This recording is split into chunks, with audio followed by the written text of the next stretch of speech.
दोस्रो सामुएलको पुस्तक अध्याय 1। अमालेकीहरूमाथिको विजयपछि दाउद फर्के र तिनले 2 दिन सिक्लगमा बिताए। शाउलका मृत्युको तेस्रो दिन आफ्नो लुगा च्यातेको र टाउकोमा धुला हालेको एउटा मान्छे शाउलको शिविरबाट आयो। जब त्यो दाउदको सामु आइपुग्यो, त्यसले भुइँमा घोप्टो परेर दाउदलाई दण्डवत गर्यो। दाउदले त्यसलाई सोधे, त कहाँबाट आएको होस्? त्यसले भन्यो, म इस्राएलको शिविरबाट उम्केर आएको हुँ। अनि दाउदले त्यसलाई फेरि सोधे, समाचार के छ त? मलाई भन्। त्यसले भन्यो, सेना रणभूमिमा खेदियो र लडाईँमा धेरैजना मारिए। शाउल र उनका जोनाथन पनि मारिए। दाउदले समाचार ल्याउने त्यस जवान मानिसलाई सोधे, शाउल र जोनाथन मारिए भनी तैँले कसरी जानिस्? त्यस मानिसले भन्यो, म गिल्बो डाँडामा थिएँ अनि शाउल आफ्नो भालामाथि झुकेका मैले देखेँ। अनि रथहरू र घोडचढीहरू उनको ठिक पछि मात्र थिए। पछि फर्केर हेर्दा उनले मलाई देखेर मलाई बोलाए। मैले भने, हजुर के हो? उनले मलाई त को होस् भनी सोधे। मैले म एक अमालेकी हुँ भने। तब उनले मलाई भने, मेरो छेउमा आएर मलाई खतम गर। म जिउँदै छु, तरै पनि मृत्युको मुखैमा पुगिसकेको छु। यसैले म उनको छेउमा गएँ र मैले उनलाई मारेँ, किनकि उनी यति साह्रो गलिसकेका थिए कि उनी बाँच्दैनन् भनी मलाई थाहा थियो। तब मैले उनको शिरबाट शिरपेच र पाखुराबाट बाजु लिएँ र ती यहाँ हजुर कहाँ ल्याएको छु। यो कुरा सुनेर दाउदले आफ्नो लुगा च्याते अनि तिनीसँग भएका सबै मानिसहरूले पनि त्यसै गरे। अनि शाउल, उनका छोरा जोनाथन र परमप्रभुको सेना र इस्राएलका घराना लडाईँमा मारिएका हुनाले तिनीहरू छाती पिटिकन रोए र साँझसम्म उपवास बसे। तब दाउदले समाचार ल्याउने त्यस जवान मानिसलाई भने, त कहाँबाट आएको होस्? त्यसले जवाफ दियो, म एक विदेशीको छोरो, एक अमालेकी हुँ। दाउदले भने, परमप्रभुका अभिषिक्त जनलाई मार्न भनी हात उठाउन के तँलाई डर लागेन? तब तिनले आफ्ना मानिसहरूमध्येको एकजनालाई त्यस मानिसलाई प्रहार गर्ने हुकुम गरे। यसैले त्यस मानिसले त्यसलाई हिर्काएर मार्यो, किनकि दाउदले त्यसलाई यसो भनेका थिए, तेरो रगत तेरै शिरमाथि परोस्।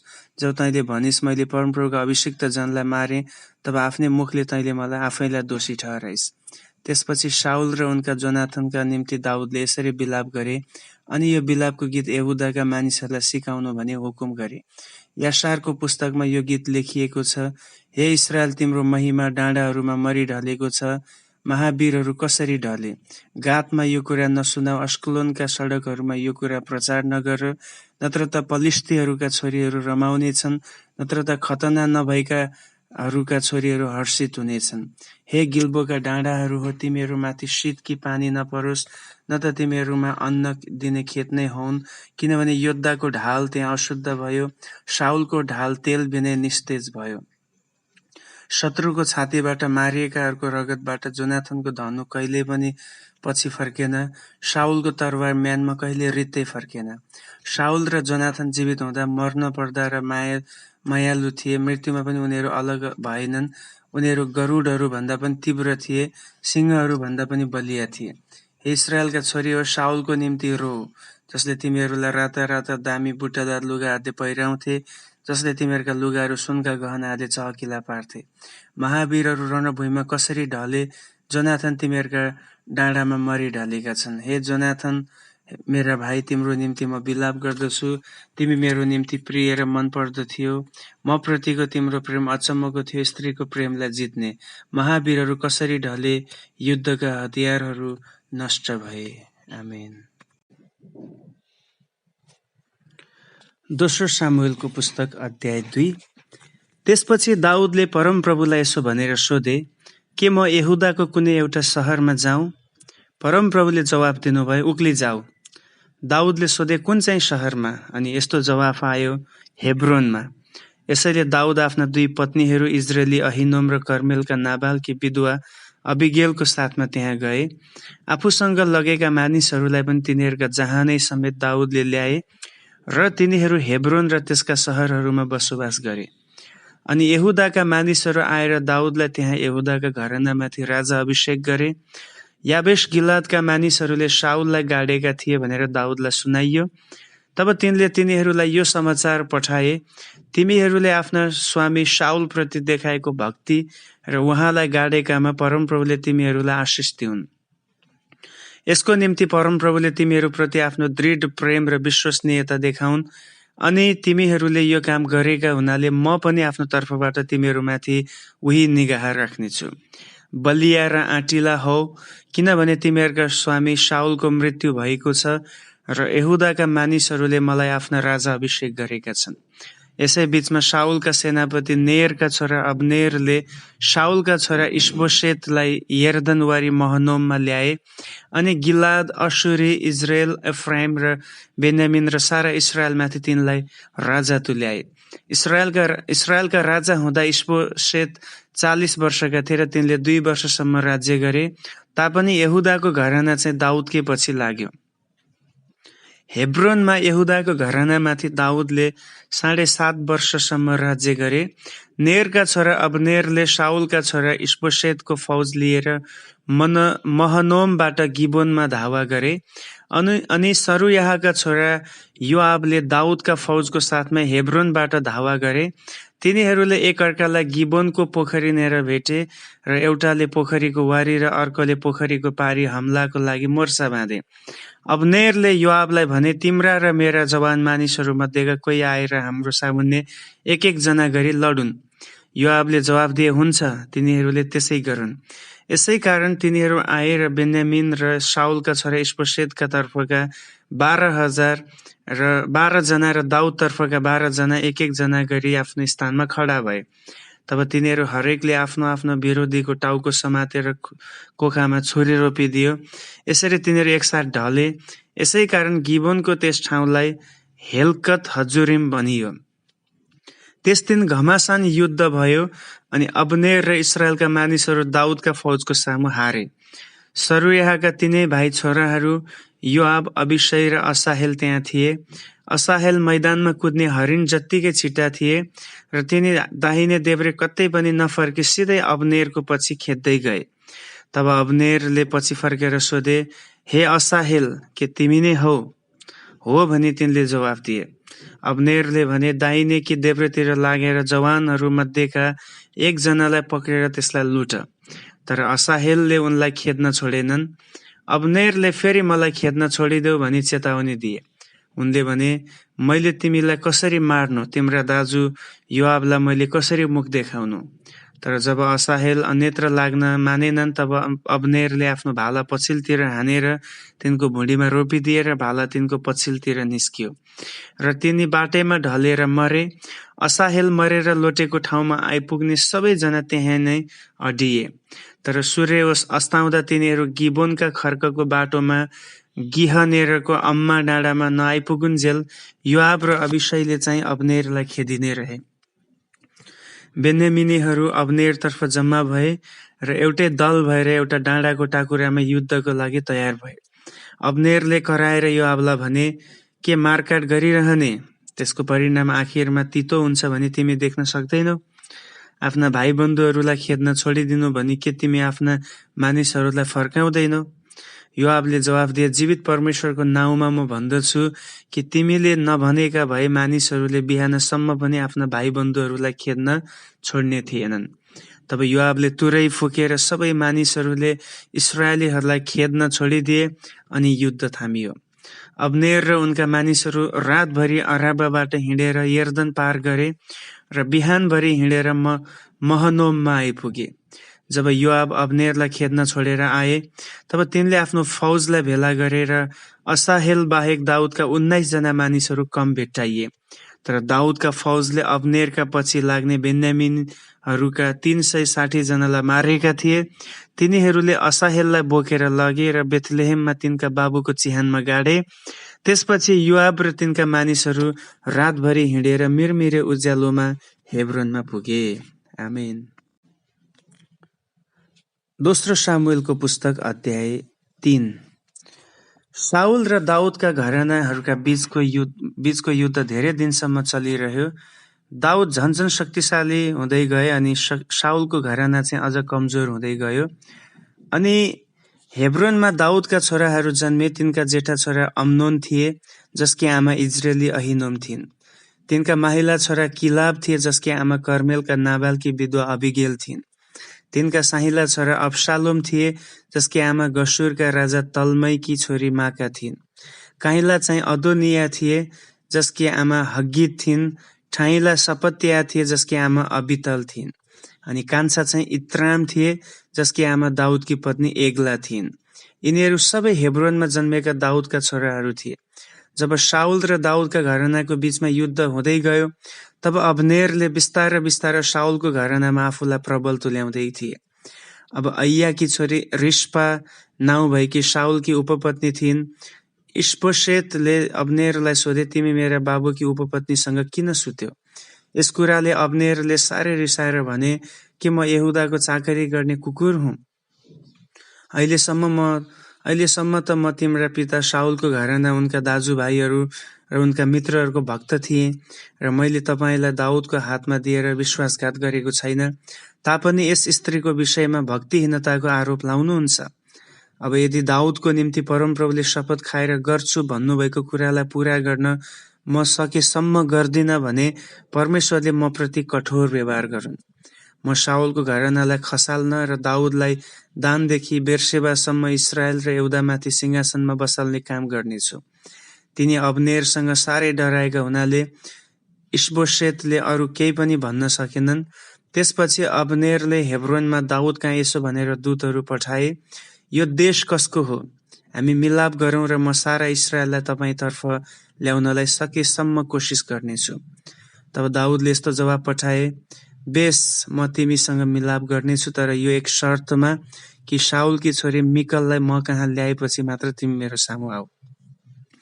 दाउदले शाउलका छोरा इस्बोशेत कहाँ पनि यसो भनेर दूतहरू पठाए, मैले 100 पलिश्तीका खल्डीको दाम तिरेर मग्नी गरेको मेरी पत्नी मिकल मलाई सुम्पिदेऊ।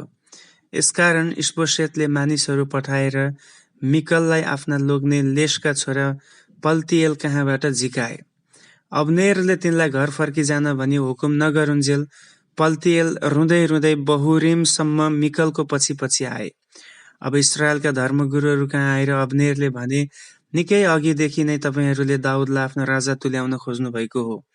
अब त्यो काम पूरा गर्ने समय यही हो, किनभने दाउदको विषयमा परमप्रभुको वचन यो छ, मेरो दास दाउदको हातबाट नै मेरो प्रजा इस्रायललाई पलिश्तीहरूबाट र तिनीहरूका सबै शत्रुहरूबाट बचाउनेछु। अब्नेरले बेन्यामिनीहरूसँग पनि कुरा गरे र त्यसपछि इस्रायलीहरू र बेन्यामिनीहरू सहमत भएको कुरा सुनाउनलाई अब्नेर हेब्रोनमा दाउद कहाँ गए। जब अब्नेर दाउदको सामुन्ने हाजिर भए, तब उनीसँग 20 जना मानिसहरू थिए र दाउदले उनीहरू सबैका निम्ति भोज दिए। तब अब्नेरले दाउदलाई भने, अब म गएर हजुरको सामुन्ने सारा इस्रायलीहरूलाई ल्याउनेछु र तिनीहरूले हजुरसँग एउटा करार बाँधुन्। त्यसपछि हजुर आफूले इच्छा गर्नुभए जति माथि तपाईँले राज्य गर्नुहोस्। तब दाउदले अब्नेरलाई बिदा दिएर उनी शान्तिसँग गए। दाउदका मानिसहरू र योआब चाहिँ आफूसँग धेरै लुटका माल लिएर लुटपिटबाट फर्के, तर त्यसबेला अब्नेर चाहिँ शान्ति साथ बिदा भइसकेकाले उनी दाउदसँग हेब्रोनमा थिएनन्। यसैले जब योआब र तिनका लुटपिट गर्ने दल फर्केर आइपुगे, तब नेरका छोरा अब्नेर राजा कहाँ आएर शान्ति साथ फर्किगएको कुरा तिनीहरूले सुने। राजा कहाँ गएर योआबले भने, हजुरले यो के गर्नुभयो? अब्नेर यहाँ हजुर कहाँ आएका थिए, हजुरले कसरी उनलाई त्यसै जान दिनुभयो? उनी त त्यसै उम्केर गइहाले। हजुरले नेरका छोरा अब्नेरलाई चिन्नु नै भएको छ। उनी हजुरलाई छल गर्न, हजुरको चाल बुझ्न र हजुर के गर्दै हुनुहुन्छ सो जान्न लागेका थिए। जब योआब दाउदको सामुन्नेबाट निस्के, तब तिनले अब्नेरको पछि समाचार वाहकहरूलाई पठाए र तिनीहरूले अब्नेरलाई सिराको इनारदेखि फर्काएर ल्याए, तर दाउदलाई यो सब थाहा थिएन। अनि जब अब्नेर हेब्रोनमा फर्के, तब योआबले उनीसँग एकान्तमा केही कुरा गर्ने निहुमा मूल ढोकाको एकातिर गएर तिनले आफ्ना भाइ असाहेलको बदला लिन अब्नेरलाई भुँडीमा रोपेर मारे। तब दाउदले खबर पछि पाएर भने, नेरका छोरा अब्नेरका हत्याको विषयमा म र मेरो राज्य परमप्रभुको दृष्टिमा सधैँको लागि निर्दोष छौं। योआब र तिनका पिताका सबै घरानाको शिरमा त्यो दोष परोस्। अनि योआबको घरानामा घाउ खटिरा हुने र छालामा सरुवा रोग लाग्ने बेथाले नछोडोस्। लौरोको सहारामा हिँड्ने अथवा तरवारले मारिने वा रोटीको लागि भिख मागी हिँड्ने सन्तानको अभाव नहोस्। यसरी गिबोनको लडाईँमा अब्नेरले तिनीहरूका भाइ असाहेललाई मारेका हुनाले योआब र तिनका भाइ अबिशैले अब्नेरलाई मारे। त दाउदले योआब र तिनीसँग भएका सबै मानिसहरूलाई आफ्नो आफ्नो लुगा च्यात्न, भाङ्रा ओढ्ने र अब्नेरको अर्थीको अघि बिलाप गर्दै हिँड्न भनी हुकुम गरे र राजा आफै चाहिँ अर्थीको पछि पछि हिँडे। तिनीहरूले अब्नेरलाई हेब्रोनमा गाडे र अब्नेरको चिहानमा राजा साह्रै रोए अनि सबै मानिसहरू पनि तिनीसँग रोए। राजाले अब्नेरको निम्ति यो विलापको गीत बनाए कि अब्नेर अपराधी भए चाहिँ मर्नु पर्यो।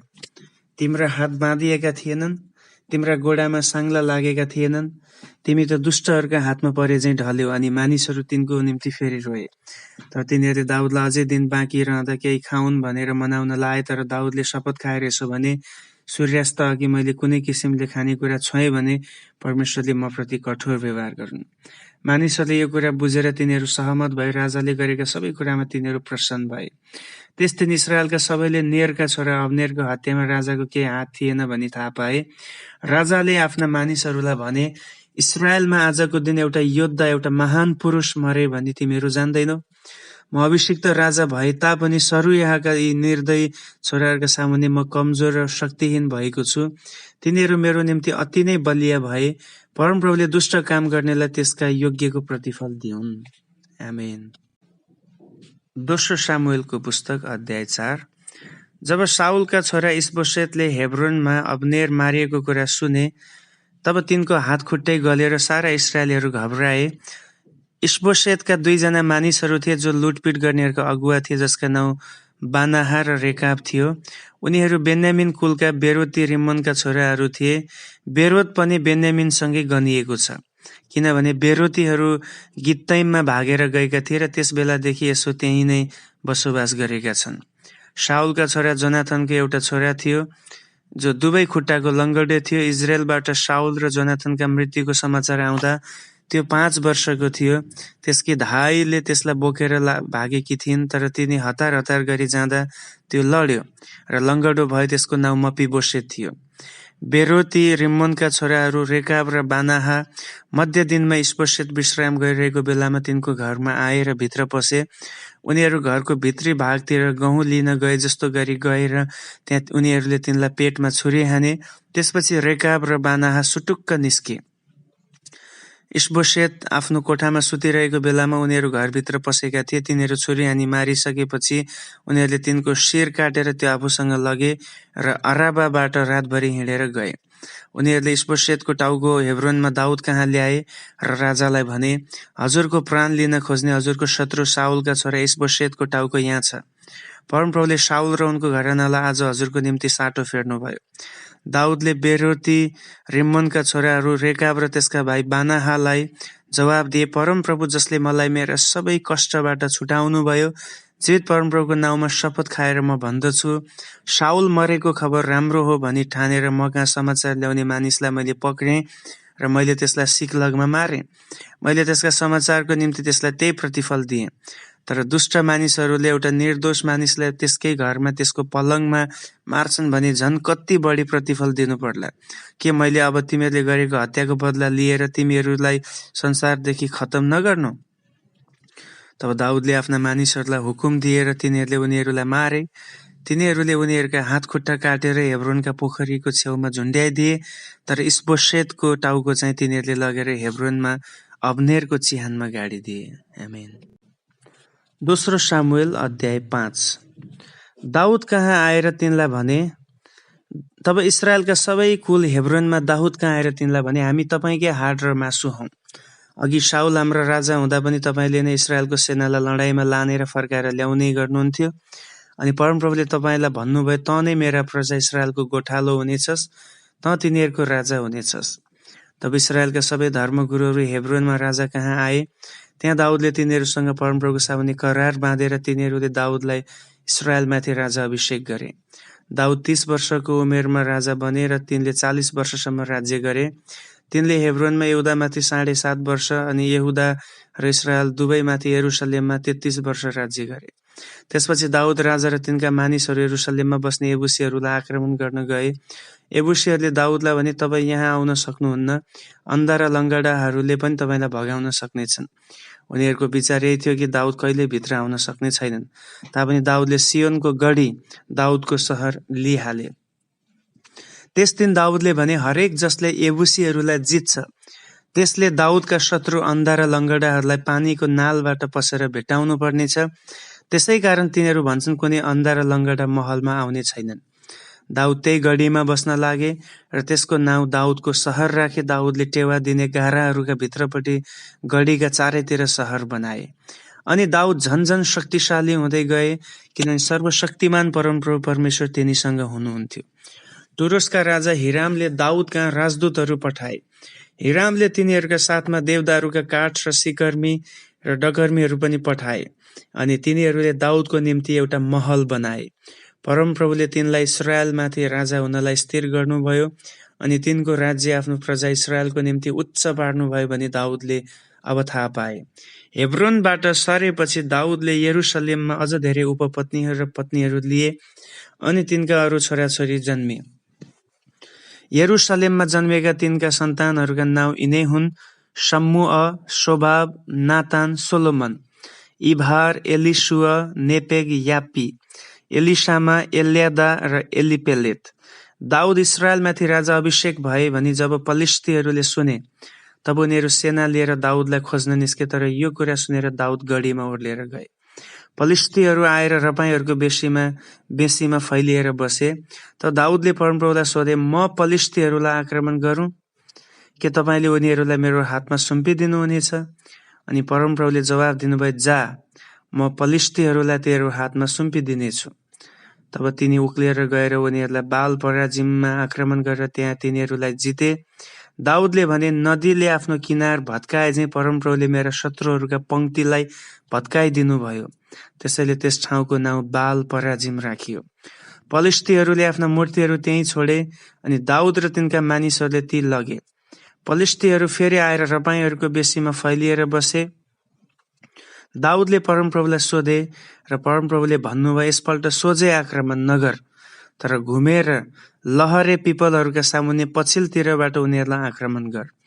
लहरे पिपलहरूका टुप्पामा हुरुरु आवाज आउने सुन्ने बित्तिकै झट्टै आक्रमण गरिहाल, किनभने त्यसबेला परमप्रभु पलिश्तीहरूको सेनालाई परास्त गर्न तेरो अघि अघि जानुहुनेछ। दाउदले परमप्रभुको आज्ञा बमोजिम गरे, अनि पलिश्तीहरूलाई गिबोनदेखि गेजेरसम्म खेदेर धपाए। आमेन। दोस्रो शमूएलको पुस्तक अध्याय 6। त्यसपछि दाउदले इस्राएलका 30,000 चुनिएका मानिसहरूलाई बोलाए र यी सबै मानिसहरूका साथमा परमेश्वरको सन्दुक ल्याउनलाई यहुदाको बालाबाट दाउद निस्केर गए। त्यो सन्दुक जसलाई करूबहरूका बीचमा विराजमान हुनुभएका सर्वशक्तिमान परमप्रभुको नाउँद्वारा डाकिएको थियो। तिनीहरूले परमेश्वरको सन्दुक एउटा नयाँ गाडामा राखे र डाँडामा भएको अभिनादाबको घरबाट ल्याएर अभिनादाबका छोराहरू उज्जाह र अहियोले गाडालाई हाँक्दै लगे। तिनीहरूले परमेश्वरको सन्दुक गाडामा राखेर लगे, अनि अहियो चाहिँ त्यसको अघि अघि हिँडे। दाउद र सबै इस्राएलीहरूका घराना बडो जोश साथ आनन्दले गाना, बीणा, सारङ्गी, खैँजडी, मृदङ्ग र झ्यालीको सुरमा रमाहट गर्दै थिए। जब तिनीहरू नाकोनको खलामा आइपुगे, तब गोरुहरूले ठेस खाएर उज्जाहले आफ्नो हात बढाएर परमेश्वरको सन्दुकलाई थामे। तर परमप्रभु उज्जाहसँग क्रोधित हुनुभयो र तिनको यस्तो लापरवाहीको निम्ति उहाँले तिनलाई त्यहाँ मार्नुभयो। यसरी तिनी परमेश्वरका सन्दुकको छेउमा मरे।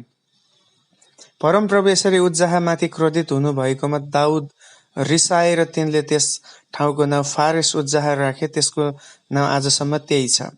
त्यस दिन दाउद परमप्रभुसँग डराएर भने, अब परमप्रभुको सन्दुक म आफूसँग कसरी राख्न सक्नुला? परमप्रभुको सन्दुक आफूसँग दाउदको सहरमा तिनले लैजान चाहेनन्, बरु तिनले गित्ती ओबेद एदोमको घरमा सन्दुक पुर्याए। यसरी परमप्रभुको सन्दुक ओबेद एदोमको घरमा 3 महिनासम्म रह्यो। अनि परमप्रभुले ओबेद एदोम र तिनका सबै घरानालाई आशिष दिनुभयो। परमप्रभुका सन्दुकको कारण परमप्रभुले ओबेद एदोमको घराना र तिनका सबै थोकलाई आशिष दिनुभयो भनी जब दाउदलाई सुनाइयो, तब तिनी गएर ओबेद एदोमको घरबाट परमप्रभुको सन्दुक धुमधाम आनन्दको साथ दाउदको सहरमा ल्याए। परमप्रभुको सन्दुक बोक्ने मानिस 6 कदम पुगेपछि तिनले एउटा साँडे र एउटा मोटो बाछो बलिदान गरे। दाउद सुती कपडाको एपोद लगाएर परमप्रभुको सामुन्ने पूरा शक्तिको साथ नाचे। तिनी र सबै इस्राएलीहरूले कराउँदै र तुरै बजाउँदै परमप्रभुको सन्दुक ल्याए।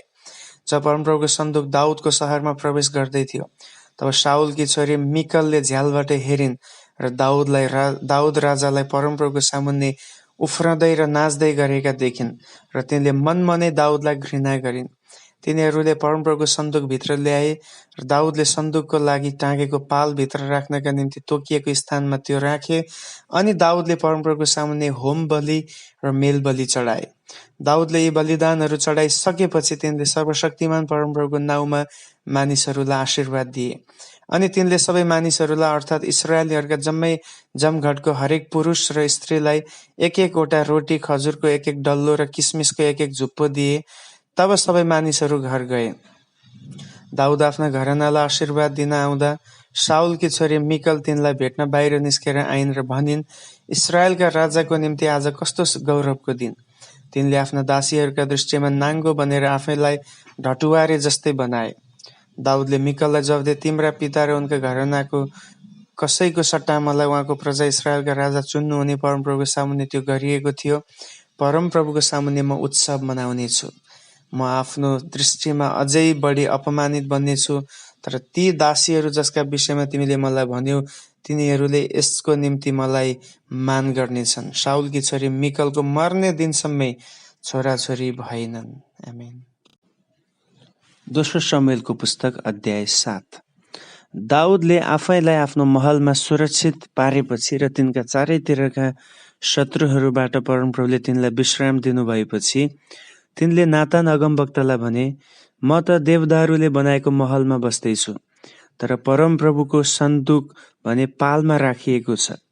नातानले राजालाई जवाफ दिए, ठिक छ, तपाईँको मनमा जे छ सोही गर्नुहोस्, किनभने परमप्रभु तपाईँसँग हुनुहुन्छ।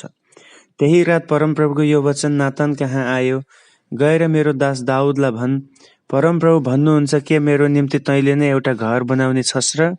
इस्राएललाई मिश्र देशबाट ल्याएको दिनदेखि आजको दिनसम्म म कहिल्यै कुनै घरमा बसेको छैन।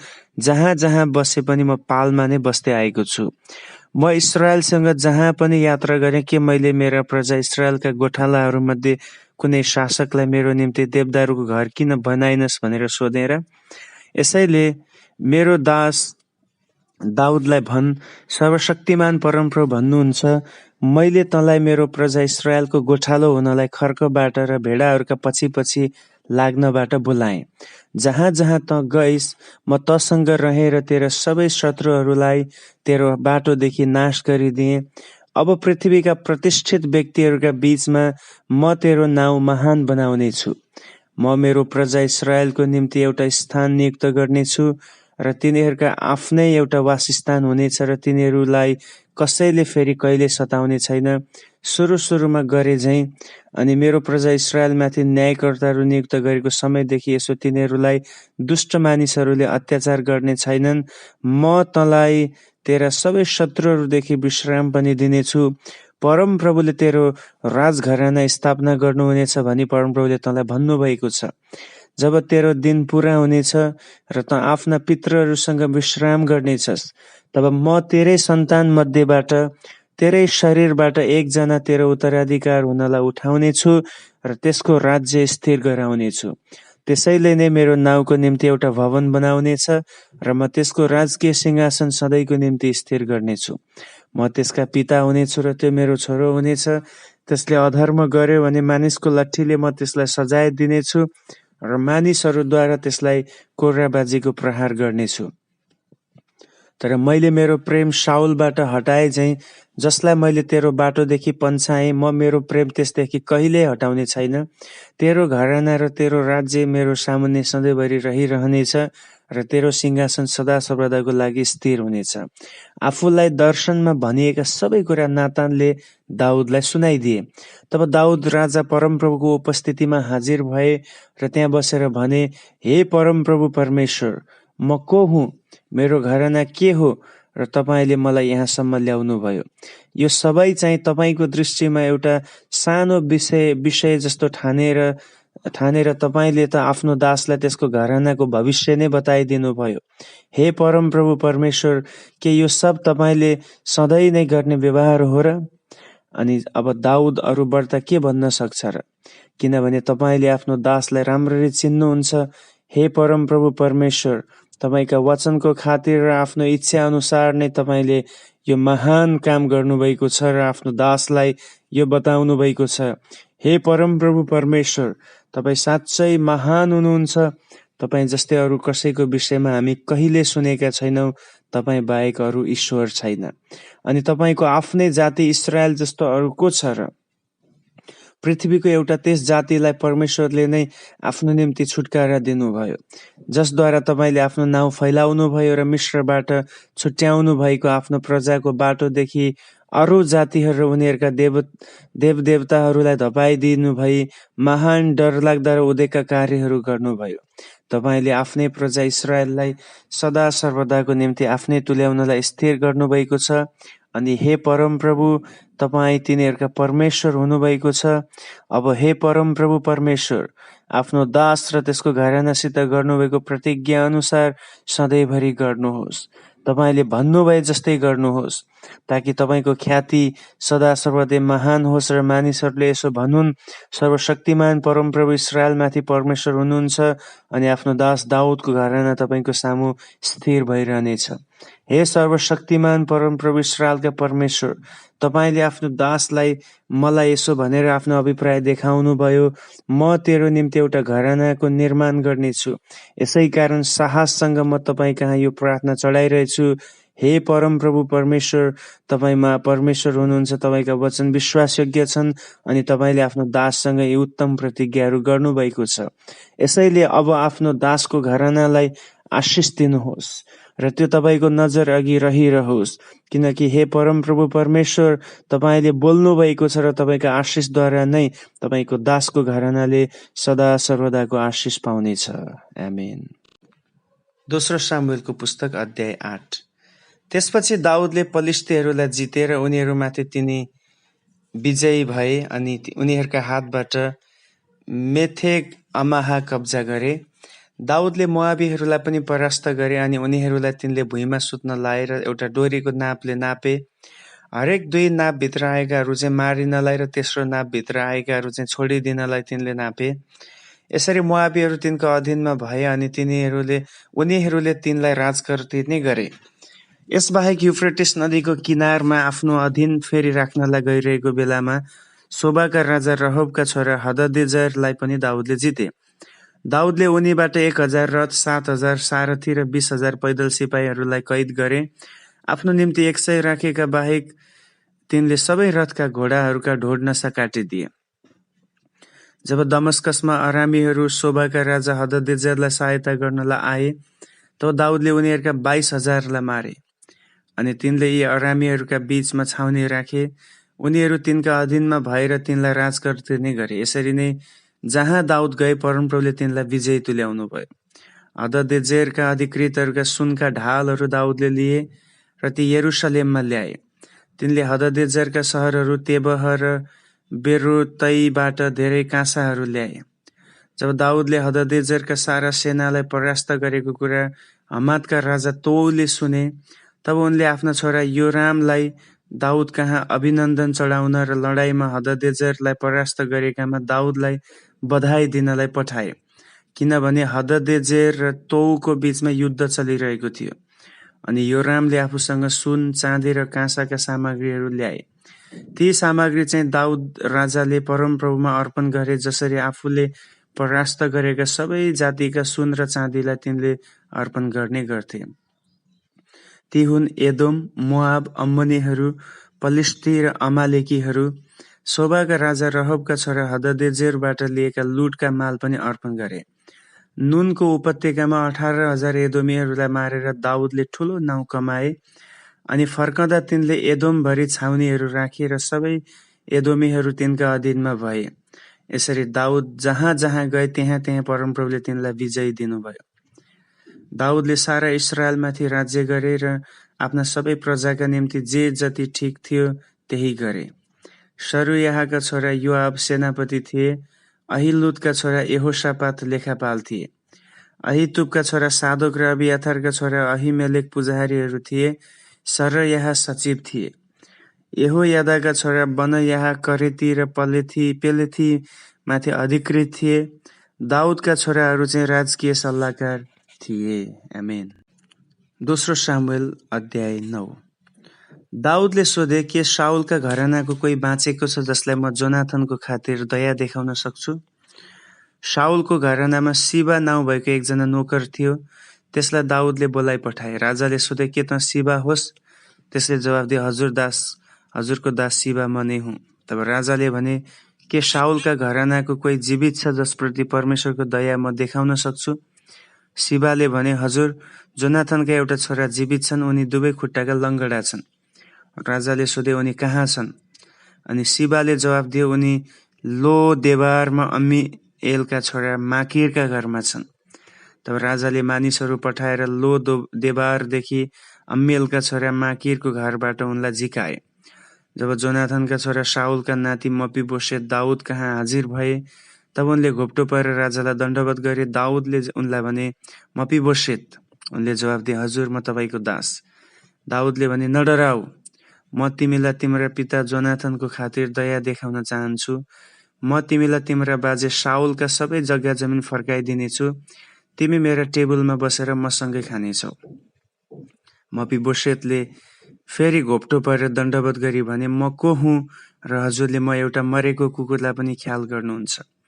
तब दाउदले शाउलको नोकर सिबालाई आफू कहाँ बोलाउने हुकुम गरेर त्यसलाई भने, म तेरा मालिकका नातिलाई शाउल र उनको घरानाका सबै सम्पत्ति दिँदैछु।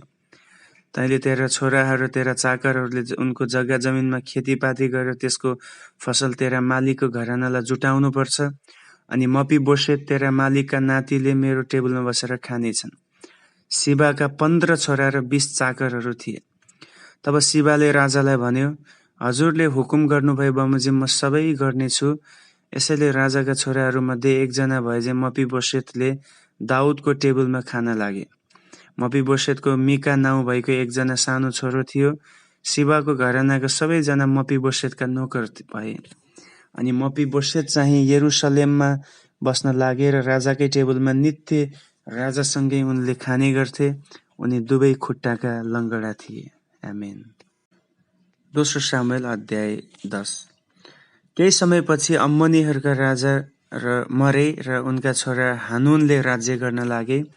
दाउदले विचार गरे, नाहासले म प्रति देखाए चाहिँ मैले पनि उनका छोरा हानुनप्रति दृढ मृत्युताको भाव देखाउनुपर्छ। यसैले तिनले उनका पिताको मृत्युमा संवेदना प्रकट गर्नलाई दूतहरूका हातमा समाचार पठाए। तर जब दाउदका दूतहरू अम्मोनीहरूको देशमा पसे, तब अम्मोनी भारदारहरूले आफ्ना स्वामी हानुनलाई भने, दाउदको आफ्नो संवेदनाको समाचार पठाएर तपाईँका पितालाई सम्मान गरेका हुन् र यी मानिसहरू त जासुसहरू हुन् जसलाई तपाईँको सहर कसरी जित्ने हो भनी हेर्नलाई तिनले पठाएका छन्। यसैले हानुनले दाउदका दूतहरूलाई समातेर आधा आधा दारी काटिदिएर जाँघसम्म आधा आधा लुगा काटिदिए। तब उनले तिनीहरूलाई त्यहाँबाट पठाइदिए। जब तिनीहरूमाथि गरिएको यो व्यवहार दाउदले सुने, तब तिनीहरूलाई भेट्न दाउदले मानिसहरू पठाए, किनभने ती मानिसहरू साह्रै अपमानित भएका थिए। तिनीहरूका दारी फेरि नबढुन्जेल यरीहोमा नै बस्नु भनी दाउदले हुकुम गरे। दाउदसँग उनीहरूको व्यवहार नराम्रो भएको जब अम्मोनीहरूले थाहा पाए, तब उनीहरूले बेथ रहोब र सोबाका 20,000 अरामी पैदल सिपाहीहरूलाई आफ्नो सहायताको निम्ति ज्यालामा ल्याए। उनीहरूले माकाका राजासहित 1,000 र तोपबाट 12,000 मानिसहरू ज्यालामा ल्याए। दाउदले यो कुरा सुनेर योआब र सबै योद्धाहरूलाई पठाए। अम्मोनीहरू आएर सहरको मूल ढोकामा युद्धको लागि मोर्चा बाँधे। अनि सोबा र रहोबका अरामी र तोब र माकाका मानिसहरूले चाहिँ खुला मैदानमा युद्धको निम्ति मोर्चा बाँधे। तिनको अघि र पछि दुवैतिर युद्धको निम्ति मोर्चा बाँधेको योआबले देखे। यसैले तिनले इस्राएलका सर्वश्रेष्ठ फौजहरूलाई खटाएर अरामीहरूका सामुन्ने राखे। बाँकी फौजलाई चाहिँ तिनले आफ्ना भाइ अभिषैको जिम्मामा दिए, जसले अम्मोनीहरूका सामुन्ने मोर्चा बाँधे। योआबले तिनलाई भने, यदि अरामीहरूले मलाई जित्दै ल्याए भने तिमीले मलाई सहायता गर्नु, तर यदि अम्मोनीहरूले तिमीलाई जित्दै ल्यायो भने म तिमीलाई सहायता गर्न आउनेछु। साहस गर, हामी आफ्ना मानिसहरू र आफ्ना परमेश्वरका सहरहरूका निम्ति साहससित युद्ध गरौँ। परमेश्वरको नजरमा जे ठिक छ उहाँले त्यही गर्नुहुनेछ। योआब र तिनका फौज अरामीहरूसित भिड्न अघि बढे र तिनको अघि उनीहरू भाग्न लागे। जब अम्मोनीहरूले अरामीहरूलाई भागेका देखे, तब उनीहरू पनि अभिषैको सामुन्नेबाट भागेर सहरभित्र पसे। तब योआब अम्मोनीहरूसित लडाईँ गर्न छोडेर यरुसलेममा आए। अरामीहरूले आफू इस्राएलीहरूसित हारेको देखेर आफ्नो फौजलाई फेरि जम्मा गरे। हददेजेरले युफ्रेटिस नदीको पारीबाट अरू अरामीहरूलाई बोलाउन भनी मानिसहरू पठाए र उनीहरू हददेजेरका सेनापति शोबाकको नेतृत्वमा हेलाममा अघि बढे। जब यो कुरा दाउदले सुने तब तिनले झट्टै इस्राएलका जम्मै फौजलाई जम्मा गरेर एर्दन पार गरे अनि हेलामतिर बढे। त्यही अरामीहरूले दाउदको सामुन्ने मोर्चा बाँधे र लडाईँ गरे, तर इस्राएलले उनीहरूलाई भगाए। त्यहाँ दाउदले 700 अरामी सारथीहरू र 40,000 पैदल सिपाहीहरूलाई मारे। तिनले शोबाकलाई पनि प्रहार गरेर उनी रणभूमिमा नै मारे। जब हददेजरका अधीनमा भएका सबै राजाहरूले हामी त इस्राएलद्वारा परास्त भएका छौँ भनी देखे, तब उनीहरूले सन्धि गर्न मागे र इस्राएलीहरूको अधीनता स्वीकार गरे। त्यसपछि अरामीहरूले अम्मोनीहरूलाई फेरि कहिले सहायता दिने आँट गरेनन्। आमेन। दोस्रो शमूएल अध्याय 11। वसन्त ऋतुमा जब राजाहरू लडाईँ गर्नलाई निस्कन्छन्, दाउदले योआब र आफ्ना अरू अधिकृतहरू र सबै इस्राएलका फौजलाई पठाए र तिनीहरूले अम्मोनीहरूलाई ध्वंस पारे र रब्बालाई घेरे, तर दाउद चाहिँ यरुसलेममा नै रहे। एक बेलुकी दाउद पलङबाट उठेर महलको कौसीमाथि घुमिरहेका बेलामा तिनले एउटी स्त्रीलाई नुहाइरहेका देखे अनि तिनी अति सुन्दरी थिइन्। तिनी को हुन् भनी सोधपुछ गर्नलाई तिनले मानिस पठाएर यस्तो खबर आयो कि तिनी एलियामकी छोरी हित्ती उरियाकी पत्नी बत्सेबा होइनन् र? दाउदले तिनलाई ल्याउन मानिसहरू पठाए अनि तिनी आइन् र दाउदले तिनीसित सहवास गरे। तिनले आफ्नो रजस्वलाको बेलापछि आफूलाई शुद्ध पारेकी थिइन्। त्यसपछि तिनी आफ्नो घरमा गइन्। तिनी गर्भवती भइन् र तिनले गर्भवती भए भनेर दाउद कहाँ समाचार पठाइन्। दाउदले हित्ती उरियालाई म कहाँ पठाइदिनु भनेर योआबलाई हुकुम गरे। तब योआबले त्यसलाई दाउद कहाँ पठाइदिए। अनि जब उरिया आइपुग्यो तब दाउदले योआब र फौजको समाचार र लडाईँ कस्तो चलिरहेको छ भनी सोधे। त्यसपछि दाउदले उरियालाई भने, तिम्रो घर गएर आफ्ना खुट्टा धौ। त्यो महलबाट निस्केपछि राजाले त्यसको पछि पछि उपहार पठाइदिए। तर उरिया आफ्नो घरमा गएन, तर राजाका दासहरूसँग महलको मूल ढोकामै सुत्यो। उरिया त आफ्नो घरमा गएको छैन भनी दाउदले सुनेपछि त्यसलाई भने, तिमी त लामो यात्राबाट आएका होइनौ र तिमी किन आफ्नो घरमा गएनौ? उरियाले उत्तर दियो, इस्राएल र यहुदा र सन्दुक पनि पालमा छन् अनि मेरा स्वामी योआब र हजुरका अधिकृतहरू खुल्ला मैदानमा पालमा छन्।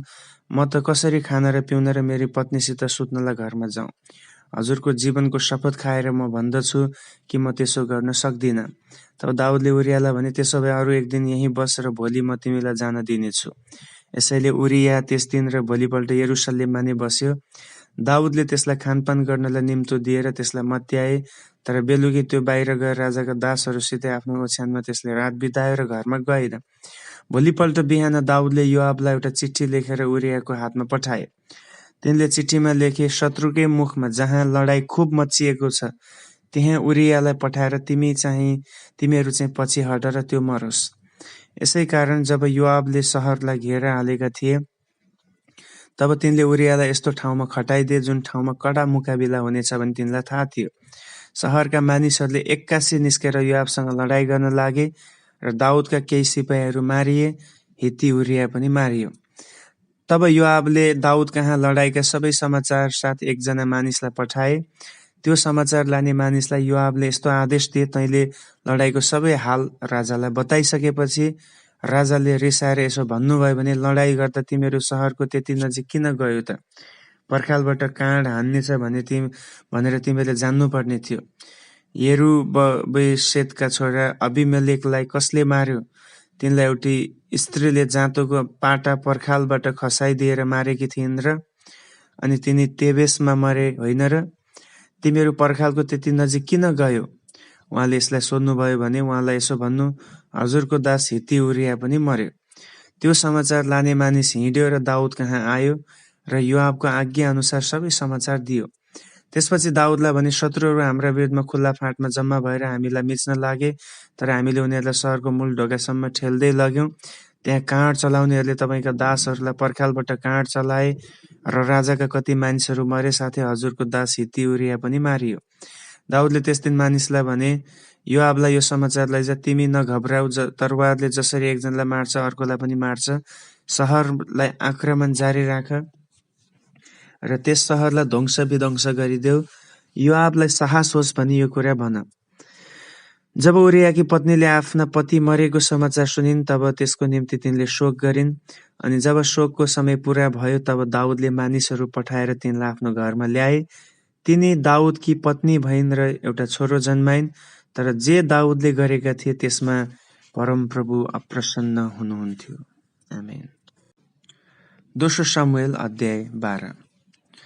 परमप्रभुले नातान अगमवक्तालाई दाउद कहाँ पठाउनु भएर तिनी दाउदको उपस्थितिमा हाजिर भएर तिनले भने, एकपल्ट एउटा शहरमा 2 जना मानिस थिए, एकजना धनी र अर्को चाहिँ गरिब। धनी मानिसका धेरै भेडा बाख्राका बगाल र गाई गोरुका बथान थिए। तर त्यो गरिब मानिसको आफूले किनेको एउटा सानो पाठी बाहेक आफ्नो भन्ने केही थिएन। उसले त्यसलाई आफैले पालन पोषण गर्यो र आफ्नै घरमा आफ्नै छोराछोरीहरूसँग त्यो हुर्क्यो। त्यसले उसकै थालमा खान्थ्यो र उसकै कचौरामा पिउँथ्यो र उसकै काखमा शुद्ध थियो। त्यसलाई उसले आफ्नो छोरीलाई जस्तै गर्थ्यो। एक दिन एउटा परदेशी त्यस धनी मानिसको घरमा आयो अनि त्यस धनी मानिसले पाहुनालाई आफ्नै बगाल र बथानबाट केही दिने मन गरेन। तर त्यस गरिब मानिसको पाठी ल्याएर त्यस पाहुनाको निम्ति भोजन तयार गर्यो। दाउदलाई त्यस कुराले साह्रै रिस उठ्यो र तिनले कराएर भने, जीवित परमप्रभुको नाउँमा म भन्दछु कि यस्तो काम गर्ने मानिस मृत्युको योग्य छ। त्यसले दया माया नगरेर यस्तो काम गरे बापत त्यस पाठीको साटो 4 गुणा तिर्नुपर्छ। तब नातानले दाउदलाई भने, त्यो मानिस तपाईँ नै हो। परमप्रभु इस्राएलका परमेश्वर भन्नुहुन्छ, मैले तँलाई इस्राएलमाथि राजा अभिषेक गरेँ। मैले तँलाई शाउलको हातबाट छुटाएँ। मैले तँलाई तेरा मालिकको घर र त्यसका पत्नीहरू तेरै हुनलाई दिएँ। मैले तँलाई इस्राएल र यहुदाका घरानाहरू दिएँ अनि यतिले नपुगेको भए म तँलाई अरू धेरै दिने थिएँ। तर तैँले उहाँको दृष्टिमा जे खराब थियो त्यो गरेर किन परमप्रभुको वचनलाई तुच्छ ठानिस्? तैँले हित्ती उरियालाई तरवारले मारिस् र तैँले त्यसकी पत्नीलाई आफ्नी बनाउन लगिस्। तैँले त्यस मानिसलाई अम्मोनीहरूको तरवारले मर्न दिइस्। तैँले मलाई तुच्छ ठानेको हुनाले र हित्ती उरियाकी पत्नीलाई तैँले आफ्नी पत्नी तुल्याउनलाई लगेको हुनाले तेरो घरानाले कहिले तरवारबाट विश्राम पाउने छैन। परमप्रभु भन्नुहुन्छ, म तेरो आफ्नै घराना भित्रबाट तँमाथि विपद ल्याउनेछु। म तेरा पत्नीहरूलाई लिएर तेरै आँखाको सामुन्ने तेरो नजिकको मानिसलाई दिनेछु र त्यो दिउँसै तिनीहरूसित सुत्नेछ। तैँले जे गरिस् त्यो गुप्तमा गरिस्, तर म यो चाहिँ सारा इस्राएलले देख्ने गरी दिनको उज्यालोमा गर्नेछु। तब दाउदले नातानलाई भने, मैले परमप्रभुको विरोधमा पाप गरेँ। नातानले तिनलाई जवाफ दिए, परमप्रभुले तपाईँको पाप लगिदिनु भएको छ, तपाईँ मर्नुहुने छैन। तर यस कामद्वारा तपाईँले परमप्रभुका शत्रुहरूलाई भयङ्कर घृणाको मौका दिनुभयो। यसैले तपाईँबाट जन्मेको छोरो चाहिँ मर्नेछ। नातान आफ्नो घरमा गएपछि उरियाकी पत्नीले दाउदबाट जन्माएको छोरालाई परमप्रभुले प्रहार गर्नुभयो र त्यो बिरामी पर्यो। दाउदले त्यस बालकको निम्ति परमप्रभुसित बिन्ती गरे। तिनी उपवास बसे र आफ्नो घरभित्र गएर भुइँमा लडेर रात बिताए। घरका ठुला बडाहरूले तिनलाई भुइँबाट उठाउने चेष्टा गरे, तर तिनले इन्कार गरे र तिनीहरूसित केही पनि खाने मन गरेनन्। 7औं दिनमा बालक मर्यो। दाउदका नोकरहरूले तिनलाई बालक मरेको कुरा बताउन डराए। तिनीहरूले भने, बालक जिउँदो हुँदा हामीले उहाँलाई भन्यौं अनि उहाँले हाम्रो कुरा सुन्नु भएन। अब हामी उहाँलाई कसरी बालक मरेको खबर दिनु? उहाँले आफ्नो केही हानि गर्नुहुन्छ होला। तर आफ्ना नोकरहरूले साउती गरिरहेका दाउदले देखेर बालक मरेछ भने अनुमान लगाए। तिनले सोधे, बालक मर्यो? अनि तिनीहरूले जवाफ दिए, हो, तिनी मरे। तब दाउद भुइँबाट उठे, स्नान गरेर तेल लाए, वस्त्र फेरे अनि परमप्रभुको भवनमा गएर तिनी घोप्टो परेर दण्डवत गरे। त्यसपछि तिनी घर गए, भोजन ल्याउने हुकुम गरेर त्यो तयार भएपछि तिनले खाए। तिनका नोकरहरूले तिनलाई सोधे, यो के हो? जब बालक जिउँदा थिए तब तिनको निम्ति हजुर उपवास बस्नुभयो र विलाप गर्नुभयो, तर अब तिनी मरेर हजुर त उठेर भोजन गर्नुहुन्छ। तिनले जवाफ दिए, जब बालक जिउँदो थियो तब परमप्रभुले ममाथि अनुग्रह गर्नुहुन्छ र बालक बाँच्छ होला भनी विचार गरेर म उपवास बसेँ र रोएँ। तर अब त्यो मरिहाल्यो त मैले किन उपवास बस्ने? के म त्यसलाई फेरि फर्काइ ल्याउन सक्छु र? म त्यस कहाँ जानेछु, तर त्यो म कहाँ फर्किआउने छैन। तब दाउदले आफ्नी पत्नी बत्सेबालाई सान्त्वना दिए। दाउद तिनी कहाँ गएर तिनीसित सहवास गरे अनि तिनले एउटा छोरो जन्माइन् र त्यसको नाउँ सोलोमन राखियो। परमप्रभुले त्यसलाई प्रेम गर्नुभयो। अनि परमप्रभुले त्यसलाई प्रेम गर्नुभएको हुनाले त्यसको नाउँ यददियाह राखियोस् भनी नातान अगमवक्ताद्वारा उहाँले दाउदलाई समाचार पठाउनु भयो। त्यसपछि योआबले अम्मोनीहरूको सहर रब्बालाई चढाइ गरेर राजाको किल्ला कब्जा गरे। तिनले यस्तो खबर दिएर मानिसहरू दाउद कहाँ पठाए, मैले रब्बालाई चढाई गरेर त्यसको जलस्रोत लिएँ। तपाईँले बाँकी सेनालाई जम्मा गरेर आफैले सहरलाई घेरा हालेर त्यो लिनुहोस्, नत्र त म त्यस सहरलाई लिनेछु र मेरै नाउँले त्यो कहलाइनेछ। त्यसै कारण दाउदले सारा सेना जम्मा गरे र रब्बा सहरमा गए अनि त्यसलाई आक्रमण गरेर लिए। तिनले उनीहरूका राजाको शिरबाट शिरपेच उतारे। त्यो एउटा बहुमूल्य रत्न जडेको सुनको थियो र त्यसको ओजन 1 तोडा थियो अनि त्यो दाउदको शिरमा राखियो। तिनले सहरबाट औधी धेरै लुटका माल ल्याए। तिनले त्यहाँका बासिन्दाहरूलाई लगेर आरा र फलामका अरू किसिमका हतियारहरू र बन्चराहरूले काम गर्न लगाए अनि ईँटका भट्टीहरूमा पनि ईँट बनाउन लाए। दाउदले अम्मोनीहरूका सबै सहरहरूमा यस्ता काम गर्न लगाए। त्यसपछि दाउद र तिनका सबै फौज यरुशलेममा फर्किए। आमेन। दोस्रो शमूएलको पुस्तक अध्याय 13। दाउदका छोरा अब्शालोमकी तामार नाउँ भएकी एउटी सुन्दरी बहिनी थिइन् अनि दाउदका अर्का छोरा अम्नोन तिनीसँग प्रेममा फसे। अम्नोन आफ्नी सौतेली बहिनीको प्रेमले गर्दा यति व्याकुल भए कि उनी रोगाउँदै गए, किनभने तिनी कन्या केटी भएकी हुनाले तिनीसँग केही गर्न अम्नोनलाई असम्भव थियो। तर दाउदका दाजु शिमाहाका छोरा योनादाब नाउँ भएका अम्नोनका एक मित्र थिए जो अत्यन्तै चतुर थिए। तिनले अम्नोनलाई भने, हे राजकुमार, तिमी यसरी दिनदिनै हताश हुँदै जाँदैछौ, मलाई किन कारण भन्दैनौ? तब अम्नोनले उनलाई भने, म मेरा भाइ अब्शालोमकी बहिनी तामारसँग प्रेममा फसेको छु। योनादाबले तिनलाई भने, बिरामी छु भन्ने बहाना गरेर ओछ्यानमा सुतिरह। जब तिम्रा पिता तिमीलाई हेर्न आउँछन् तब तिनलाई भन, कृपा गरी मेरी बहिनी तामार आएर मलाई मेरो खानेकुरा दियोस्। त्यसले मेरै सामुन्ने त्यो पकाओस् र म त्यसले बनाएको हेर्छु र त्यसकै हातबाट खानेछु। यसैले अम्नोन बिरामी परेको बहाना गरेर ओछ्यानमा सुतिरहे। जब राजा उनलाई हेर्न आए तब उनले भने, हजुर, मेरी बहिनी तामार आएर मेरै सामु केही विशेष रोटी बनाइदियोस् र म त्यसको हातबाट खान पाऊँ। दाउदले महलमा तामार कहाँ यसो भनेर समाचार पठाए, तिम्रो दाजु अम्नोनको कोठामा गएर त्यसको निम्ति खानेकुरा पकाइदेऊ। तामार तिनका दाजु कहाँ आइन् र तिनलाई सुतिरहेका भेट्टाइन्। तिनले केही पिठो मुछेर उनको सामुन्ने रोटी पकाइदिन्। तब तिनले तावा लगेर अम्नोनको सामुन्ने रोटी हालिदिन् र अम्नोनले खान मानेनन्। तब अम्नोनले सबैलाई आफ्नो कोठाबाट जाने हुकुम गरे। जब तिनीहरू सबै गए तब उनले तामारलाई भने, खानेकुरा मेरो भित्री कोठामा ल्याऊ र म त्यहाँ तिम्रो हातबाट खानेछु। आफूले बनाएका रोटीहरू तामारले अम्नोन कहाँ भित्री कोठामा लगिन्। तर जब तिनले अम्नोनलाई ती दिइन् तब उनले तिनलाई समातेर भने, हे मेरी बहिनी, आऊ मसित सुत। तर तिनले जवाफ दिइन्, होइन मेरो दाजु, मेरो बेइज्जत नगर्नुहोस्, यस्तो काम इस्रायलमा गर्नु हुँदैन, यस्तो नीच काम नगर्नुहोस्। मैले मेरो अनुहार कहाँ गएर देखाउनु?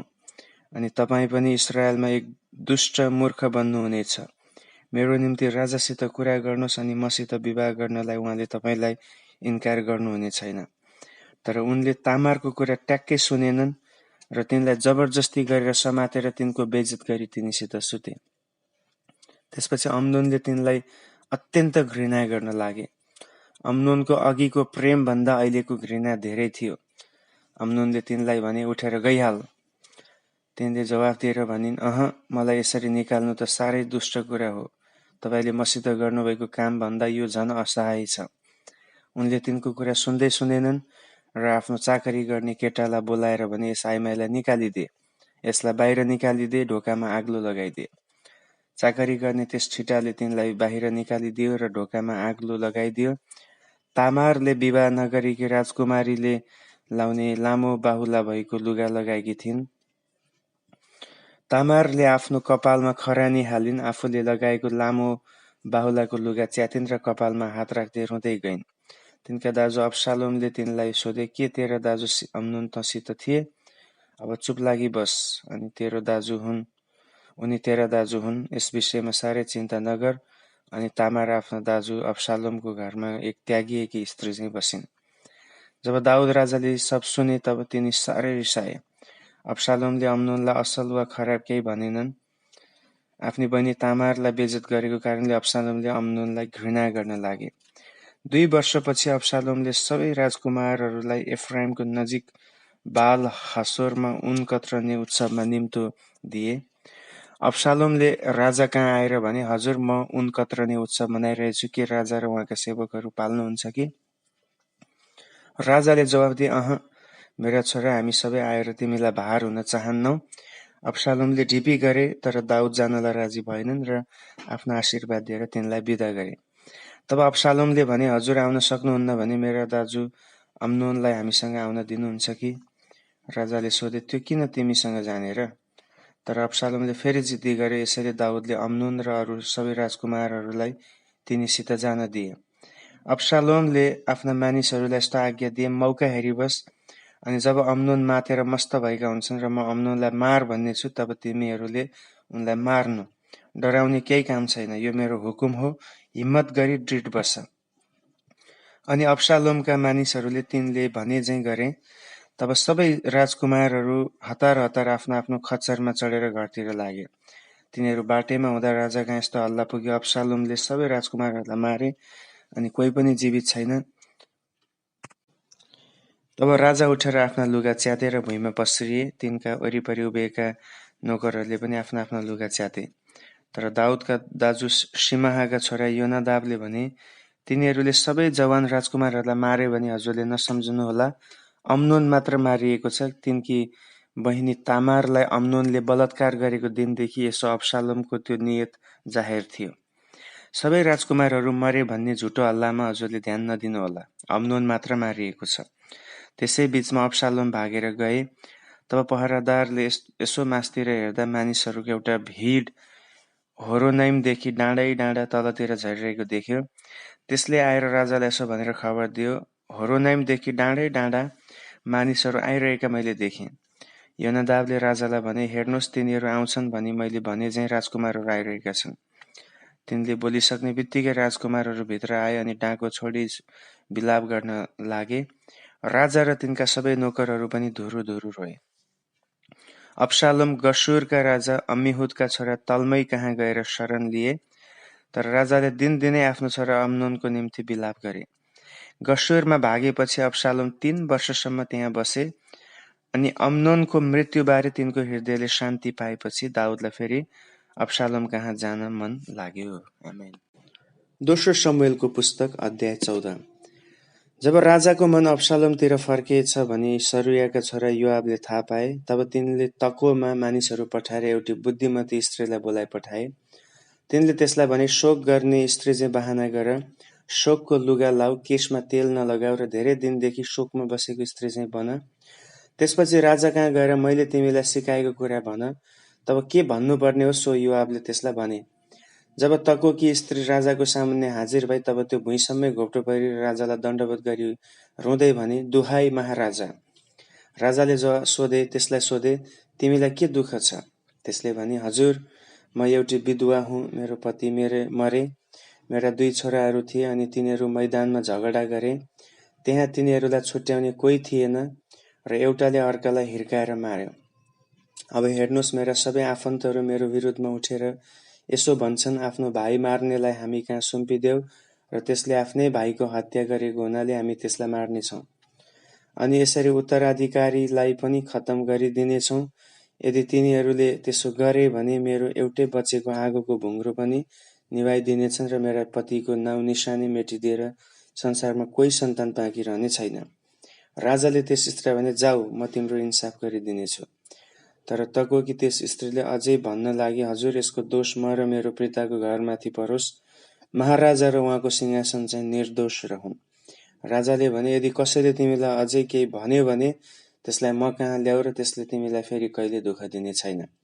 तब त्यस स्त्रीले फेरि भनी, प्रतिशोधीहरूलाई खराबी गर्न नदिन र मेरो छोरालाई पनि खत्तम गर्न नदिनलाई हजुरले परमप्रभु आफ्ना परमेश्वरलाई पुकारा गरिदिनुहोस्।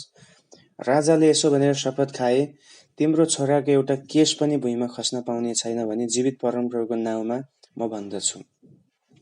तब त्यस स्त्रीले भनी, हजुर, म अझै एउटा कुरा भन्न पाउँछु कि?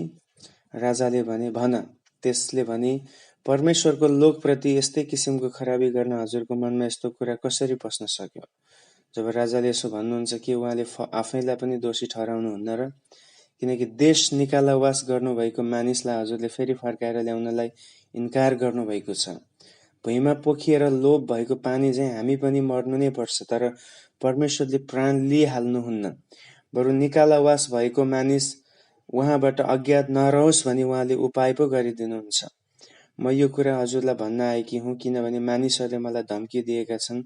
मैले विचार गरेँ, यदि मैले राजासँग कुरा गर्न पाएँ, सायद उहाँले उहाँकी दासीले भनेको कुरा गरिदिनु हुनेछ र मलाई र मेरो छोरालाई परमेश्वरले हामीलाई दिनुभएको उत्तराधिकारबाट वञ्चित गराउन खोज्ने मानिसबाट बचाउनु हुनेछ। अब हजुरकी दासी यो भन्छे, मेरा हजुर र राजाका वचनले मलाई विश्राम दिउन्, किनभने खराब र असल छुट्याउनमा हजुर त परमेश्वरका एक स्वर्गदूत जस्तै हुनुहुन्छ। परमप्रभु हजुरका परमेश्वर हजुरसँगै रहन्। तब राजाले त्यस स्त्रीलाई भने, मलाई केही कुरा नलुकाऊ, म तिमीलाई एउटा प्रश्न सोध्छु। त्यसले भने, हुकुम, होस् हजुर। तब राजाले त्यसलाई भने सोधे, के यी सबैमा योआबको हात छ? त्यसले जवाफ दिए, हजुरका जीवनको शपथ खाएर भन्नु, जब हजुरले कुनै प्रश्न सोध्नुहुन्छ तब बोल्नेको दाहिने देब्रे फर्कने बाटै हुँदैन। ज्यू, हजुरका दास योआबले मलाई यो कुरा सिकाएका हुन् र तिनैले मेरो मुखमा यी सब वचन हालिदिएका हुन्। अहिलेको स्थितिमा अर्कोतिर ढल्काउनलाई हजुरका दास योआबले यो गरेका हुन्। हजुर परमेश्वरका दूत चाहिँ बुद्धिमान हुनुहुन्छ अनि देशमा के भइरहेछ सबै जान्नुहुन्छ। राजाले योआबलाई भने, यस कुरामा मैले तिमीलाई मेरो सम्मति दिएँ, गएर त्यस जवान मानिस अब्सालोमलाई फर्काएर ल्याऊ। तब योआबले नम्रसित साष्टाङ्ग दण्डवत गरे अनि राजालाई आदर प्रकट गरेर बिदा हुँदै भने, मेरो विनम्र बिन्ती हजुरले स्वीकार्नु भएको कारण मैले हजुरको निगाह प्राप्त गरेँ भनी मलाई थाहा भयो। तब योआब झट्टै गसुरमा गएर अब्सालोमलाई यरुसलेममा फर्काएर ल्याए। तर राजाले भने, त्यो आफ्नै घरमा बसोस्, त्यो मेरो उपस्थितिमा नआओस्। यसैले अब्सालोम आफ्नै घरमा गएर राजाको सामुन्ने देखा परेनन्। सुन्दरतामा सारा इस्रायलमा अब्सालोम जत्तिकै प्रशंसाको योग्य कोही थिएन। शिरदेखि पैतालासम्म तिनमा कुनै खोट थिएन। जब तिनले आफ्नो कपाल काट्थे, किनभने गरौँ भएकाले समय समय तिनले आफ्नो कपाल काट्थे, तब राजकीय तौल बमोजिम तिनको केश 200 शेकेल हुन्थ्यो। अब्सालोमका 3 छोरा र तामार नाउँ भएकी एउटी छोरी जन्मेकी थिए। तामार एक अत्यन्त सुन्दरी स्त्री बनिन्। अब्सालोम पुरा 2 वर्षसम्म यरुसलेममा राजाको सामुन्ने देखा नपरी बसे। तब तिनले राजा कहाँ समाचार पठाइदिन योआबलाई बोलाइ पठाए, तर योआब आउन मानेनन्। अब्सालोमले तिनलाई दोस्रो पल्ट पनि बोलाइ पठाए, तर तिनी अझै पनि आउन मानेनन्। तब अब्सालोमले आफ्ना नोकरहरूलाई भने, योआबको एउटा बारी मेरै बारीको छेउमा छ अनि त्यसमा जौ उम्रिरहेको छ भनी तिमीहरूलाई थाहै छ। जाऊ, गएर त्यसमा आगो लगाइदेऊ। यसैले अब्सालोमका नोकरहरूले त्यसमा आगो लगाइदिए। त्यसपछि योआब अब्सालोमको घरमा गएर तिनलाई भने, तपाईँका नोकरहरूले किन मेरो बारीमा आगो लगाइदिए? अब्सालोमले भने, मैले तिमीद्वारा राजाले यो समाचार दिन सक्छु कि भनेर तिमीलाई यहाँ आउन भनी बोलाइ पठाएँ। मलाई किन गसुरबाट आउनु पर्यो? म त त्यहीँ नै बसिरहेको भए असल हुने थियो।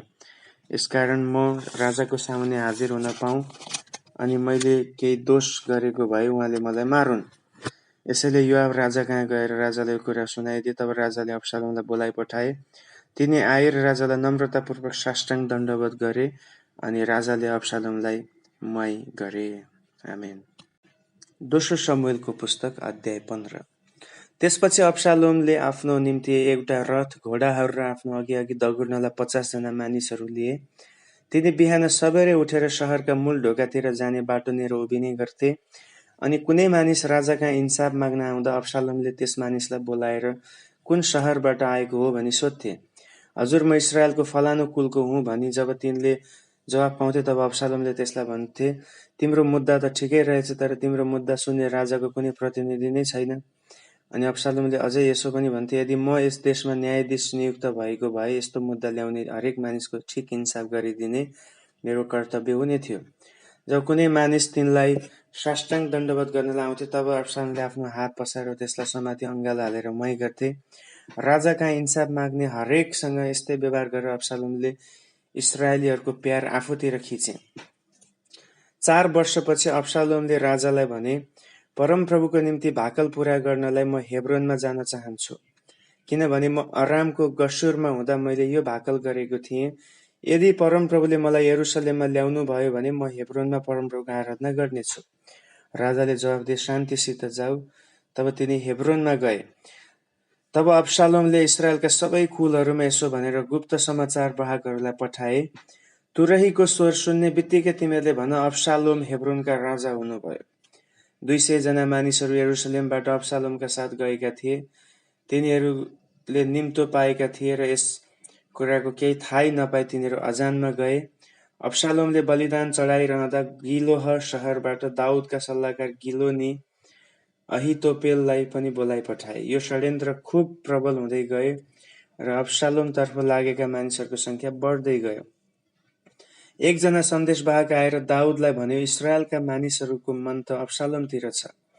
तब दाउदले आफूतिर यरुसलेममा भएका अधिकारीहरूलाई भने, हामी झट्टै भाग्नुपर्छ, नत्र त हामी कोही पनि अब्शालोमको हातबाट उम्कन पाउने छैनौँ। हामी तुरुन्तै भाग्नुपर्छ, नत्र त त्यो हामीमाथि आइलाग्नेछ र शहरमा भएको कसैलाई पनि दया नदेखाएर त्यसले हामीमाथि विपत्ति ल्याउनेछ। राजाका अधिकारीहरूले भने, हजुरले जसो उचित सम्झनुहुन्छ त्यसो गर्नलाई हामी तयार छौँ। तब राजा निस्केर गएर महलको हेरचाह गर्ने 10 जना उपपत्नीहरू बाहेक तिनको घरानाका सबै मानिसहरू पनि तिनकै पछि पछि लागे। तिनीहरू केही टाढासम्म गएर अडिए। गादबाट राजाका साथमा आएका 600 गित्ती अनि सबै करेती र पेलेथी सहित सबै मानिसहरू राजाको सामने हिँडेर गए। तब राजाले गित्ती इत्तैलाई भने, तिमी किन हामीसँग आउँदैछौ? फर्की गएर राजा अब्शालोमसँग बस, किनभने तिमी एक विदेशी हौ र तिमी आफ्नो देशबाट निकालिएका पनि हौ।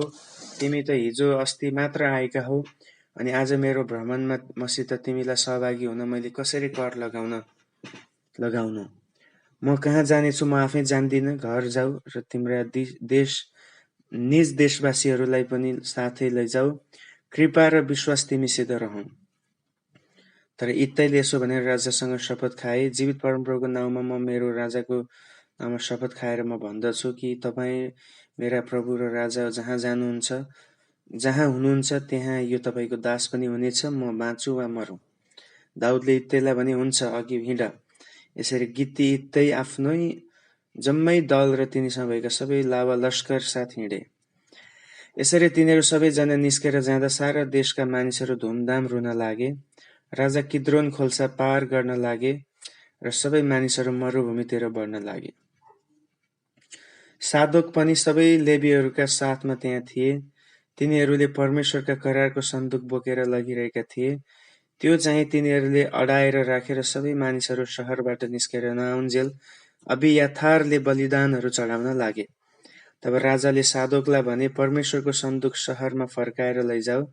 यदि परमप्रभुको निगाह ममाथि रह्यो भने उहाँले मलाई फर्काएर ल्याउनुहुनेछ र म सन्दुकलाई र उहाँको वासस्थानलाई फेरि देख्न पाउनेछु।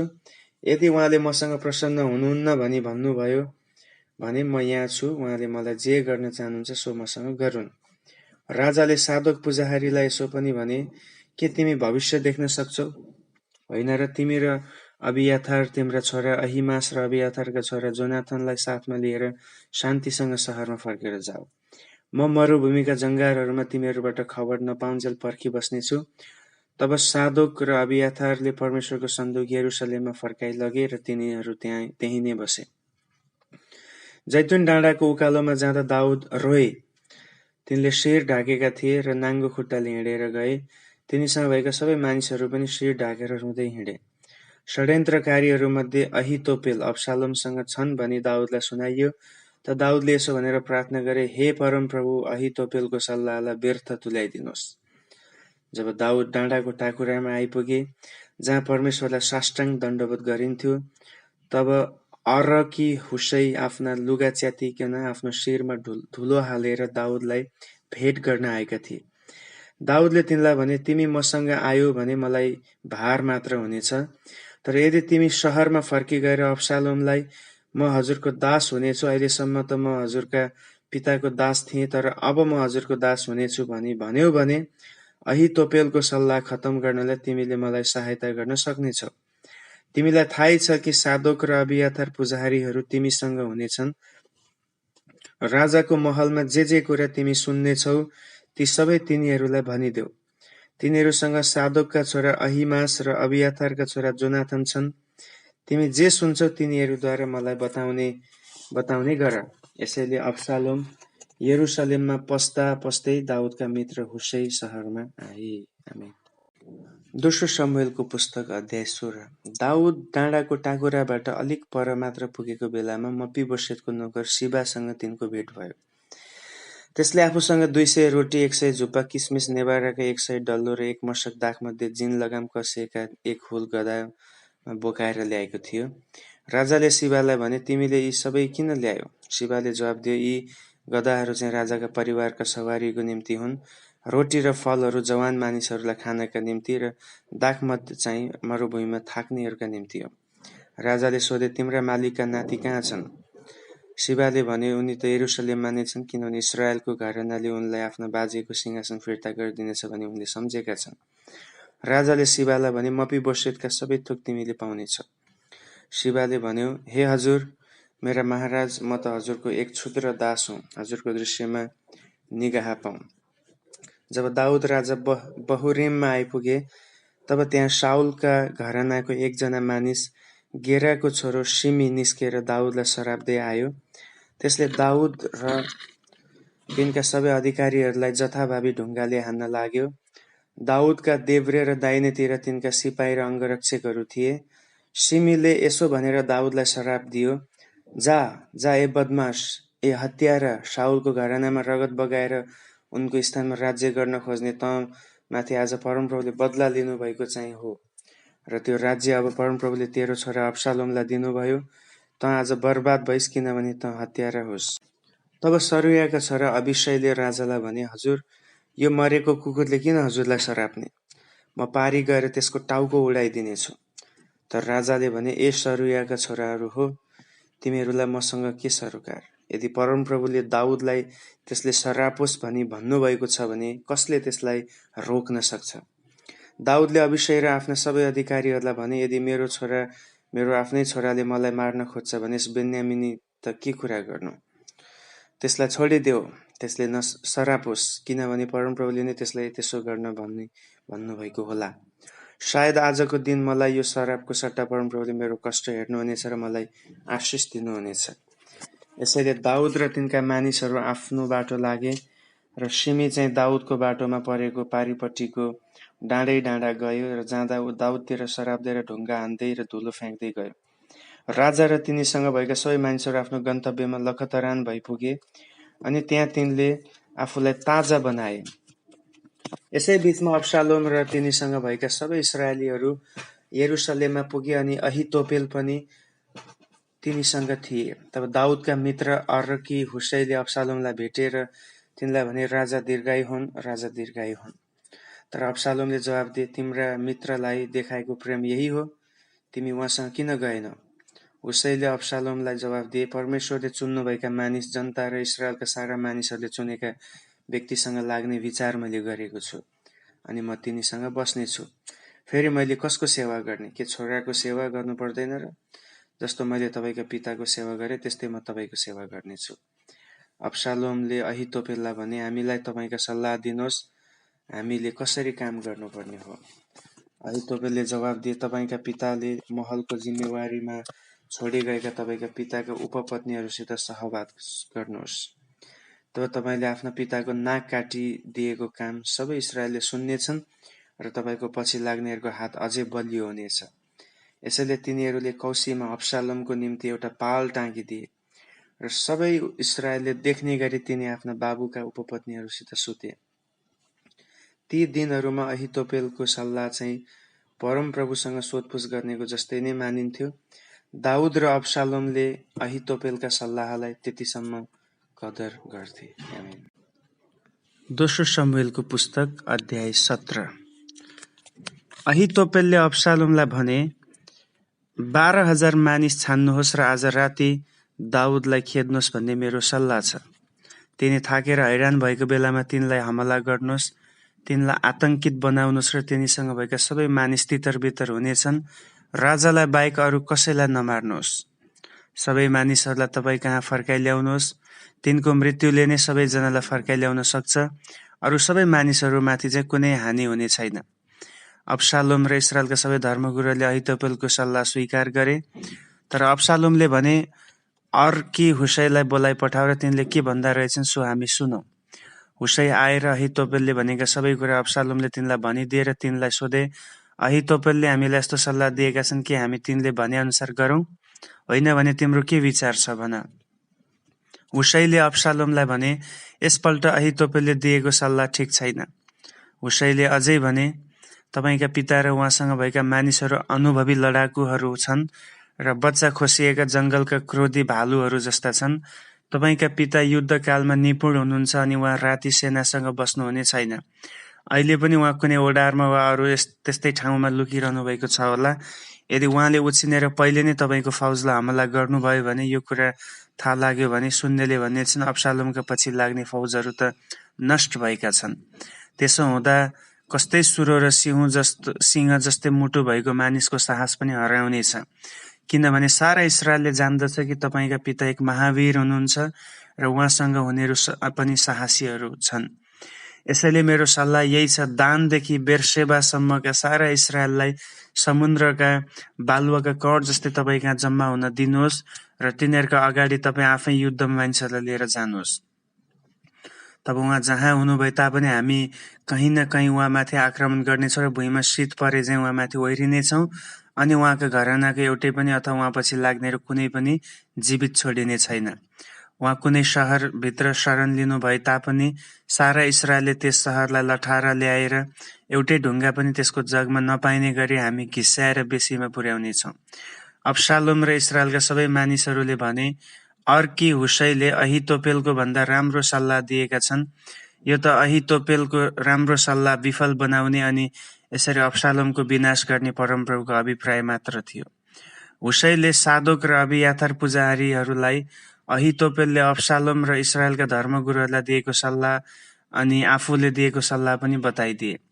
हुशैले भने, यसैले अब चाँडो दाउद कहाँ मानिस पठाओ र उहाँलाई यसो भन, मरुभूमिका जङ्गारहरूमा वास नबस्नु तर पारी गइहाल्नु, नत्र त राजा र उहाँका मानिसहरू खत्तम पारिनेछन्। जोनाथन र अहिमास चाहिँ एनरोगेलमा पर्खिबसेका थिए र एउटी दासी गएर तिनीहरूलाई खबर दिन्थे अनि तिनीहरूले चाहिँ दाउदलाई खबर दिन्थे, किनभने सहरभित्र कसैले देख्ने खतरामा पर्न तिनीहरू चाहँदैनथे। तर यसपल्ट त एउटा केटाले तिनीहरूलाई देख्यो र त्यसले अब्शालोमलाई सुनाइदियो।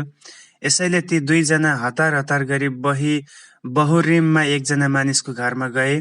त्यसका घरको आँगनमा एउटा इनार थियो अनि तिनीहरू त्यसभित्र पसे। त्यस मानिसकी पत्नीले एउटा ढक्कन ल्याएर त्यस इनारको मुखमा फिजाइदिए र त्यसमाथि अन्नको बिस्कुन राखिदिए अनि कसैलाई त्यसको केही थाहा भएन। अब्शालोमका मानिसहरू आएर त्यस स्त्रीलाई सोधे, अहिमास र जोनाथन कहाँ छन्? त्यसले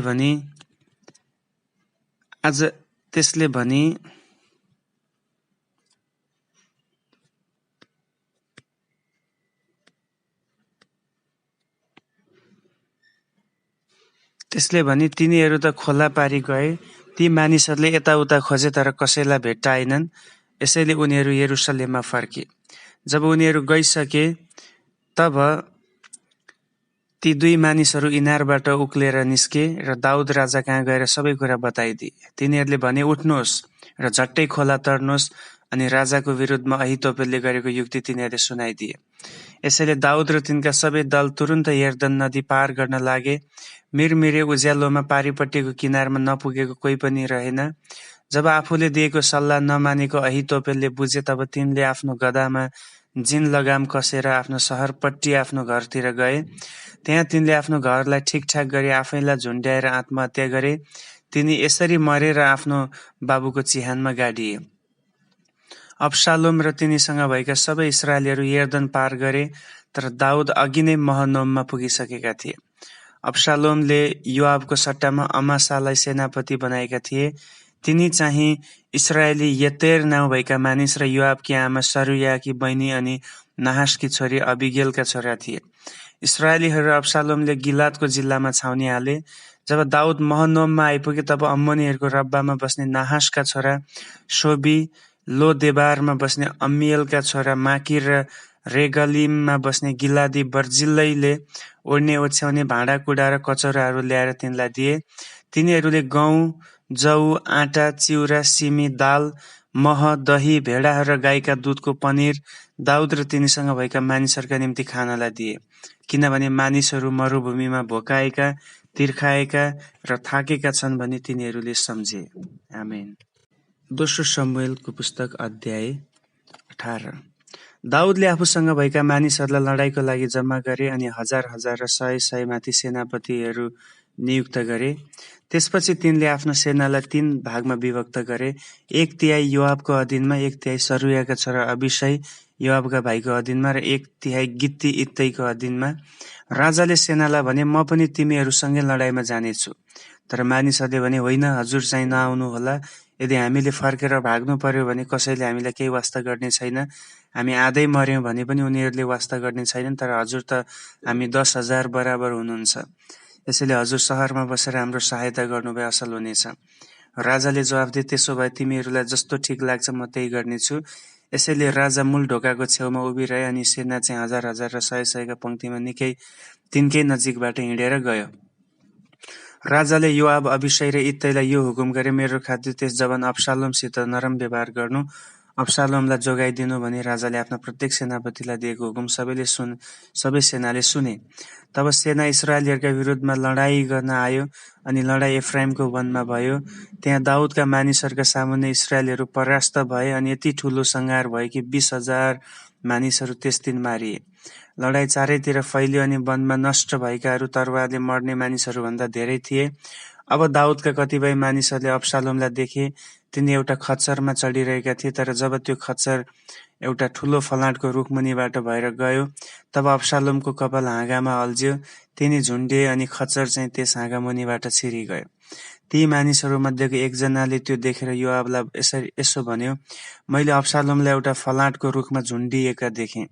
यो कुरा भन्ने मानिसलाई योआबले भने, तैँले त्यसलाई देखिस्, तैँले त्यसलाई त्यति नै बेला किन प्रहार गरिनस्? म तँलाई 10 चाँदीका सिक्का र एउटा बहादुरीको पटुका दिने थिएँ। तर त्यस मानिसले उत्तर दियो, तपाईले मलाई 1000 चाँदीका सिक्का दिनुभएको भए तापनि म राजपुत्रको विरुद्धमा हात उठाउने थिइन, किनभने जसले त्यस जवान अब्शालोमलाई फेला पार्ला त्यसले उसलाई मेरो खातिर जोगाइदिनु भनी राजाले तपाईँ अबिशै र इत्तैलाई हुकुम गर्नुभएको हामी सबैले सुनेका थियौं। अनि मैले मेरो प्राण जोखिममा हाली धोखाबाजी गरेर तिनलाई मारेको भए राजाले तुरुन्तै यो कुरा थाहा पाउनुहुने थियो र तपाईँ चाहिँ मदेखि अलग्गै बस्नुहुने थियो। योआबले भने, तँसित मेरो समय फाल्न म चाहन्न। तब योआबले 3वटा वर्छा लिएर अब्शालोम रुखमा त्यसरी जिउँदै झुन्डिरहेको बेला तिनको छातीमा रोपिदिए। तब योआबका हतियार बोक्ने 10 जना मानिसहरूले अब्शालोमलाई घेरेर तिनलाई प्रहार गरेर मारे। तब योआबले तुरै बजाएर सेना इस्राएललाई खेद्न छोडेर फर्के, किनभने योआबले सेनालाई रोके। तिनीहरूले अब्शालोमको लास लगेर वनको एउटा ठूलो खाडलमा फ्याँकिदिए र त्यसमाथि ढुङ्गाको थुप्रो लगाइदिए। यसै बीचमा इस्राएलीहरू सबै आफ्नो आफ्नो घरमा भागेर गए। आफू जिउँदो हुँदा अब्शालोमले राजाको बेसीमा एउटा खामो लगेर खडा गरेका थिए, किनभने तिनी सोच्थे, मेरो नाउँ राख्नलाई मेरो छोरो छैन। तिनले त्यस खामोलाई आफ्नै नाउँ दिए अनि आजको दिनसम्म त्यस खामोलाई अब्शालोमको स्मारक भनिन्छ। सादोकका छोरा अहिमासले भने, परमप्रभुले राजालाई आफ्ना शत्रुहरूका हातबाट छुटाउनु भयो भन्ने समाचार राजालाई दिन भनी मलाई दगुरी जान अनुमति दिनुहोस्। तर योआबले जवाफ दिए, आजको दिन तिमीले समाचार लाने होइन, अर्को दिन तिमीले समाचार लगे हुन्छ, तर आज होइन, किनभने राजाको छोरो आज मरेको छ। तब योआबले एउटा कुशीलाई भने, तैँले देखेको कुरा गरेर राजालाई सुनाइदिए। तब त्यस कुशीले निहुरेर योआबलाई दण्डवत गरे र दगुरेर गयो। सादोकका छोरा अहिमासले फेरि योआबलाई बिन्ती गरे। तिनले भने, जे भए तापनि मलाई कुशीको पछि पछि दगुरेर जान दिनुहोस्। योआबले सोधे, ए मेरो छोरो, तिमी किन जाने? तिम्रो समाचारको निम्ति तिमीले केही इनाम पाउने छैन। अहिमासले भने, जेसुकै होस्, म कुदेर जानेछु। योआबले भने, त्यसो भए जाऊ। तब अहिमास यर्दनको मैदानको बाटो भएर कुदेर त्यस कुशीलाई उछिने। त्यसबेला दाउद बाहिरी र भित्री मूल ढोकाहरूका बीचमा बसिरहेका थिए।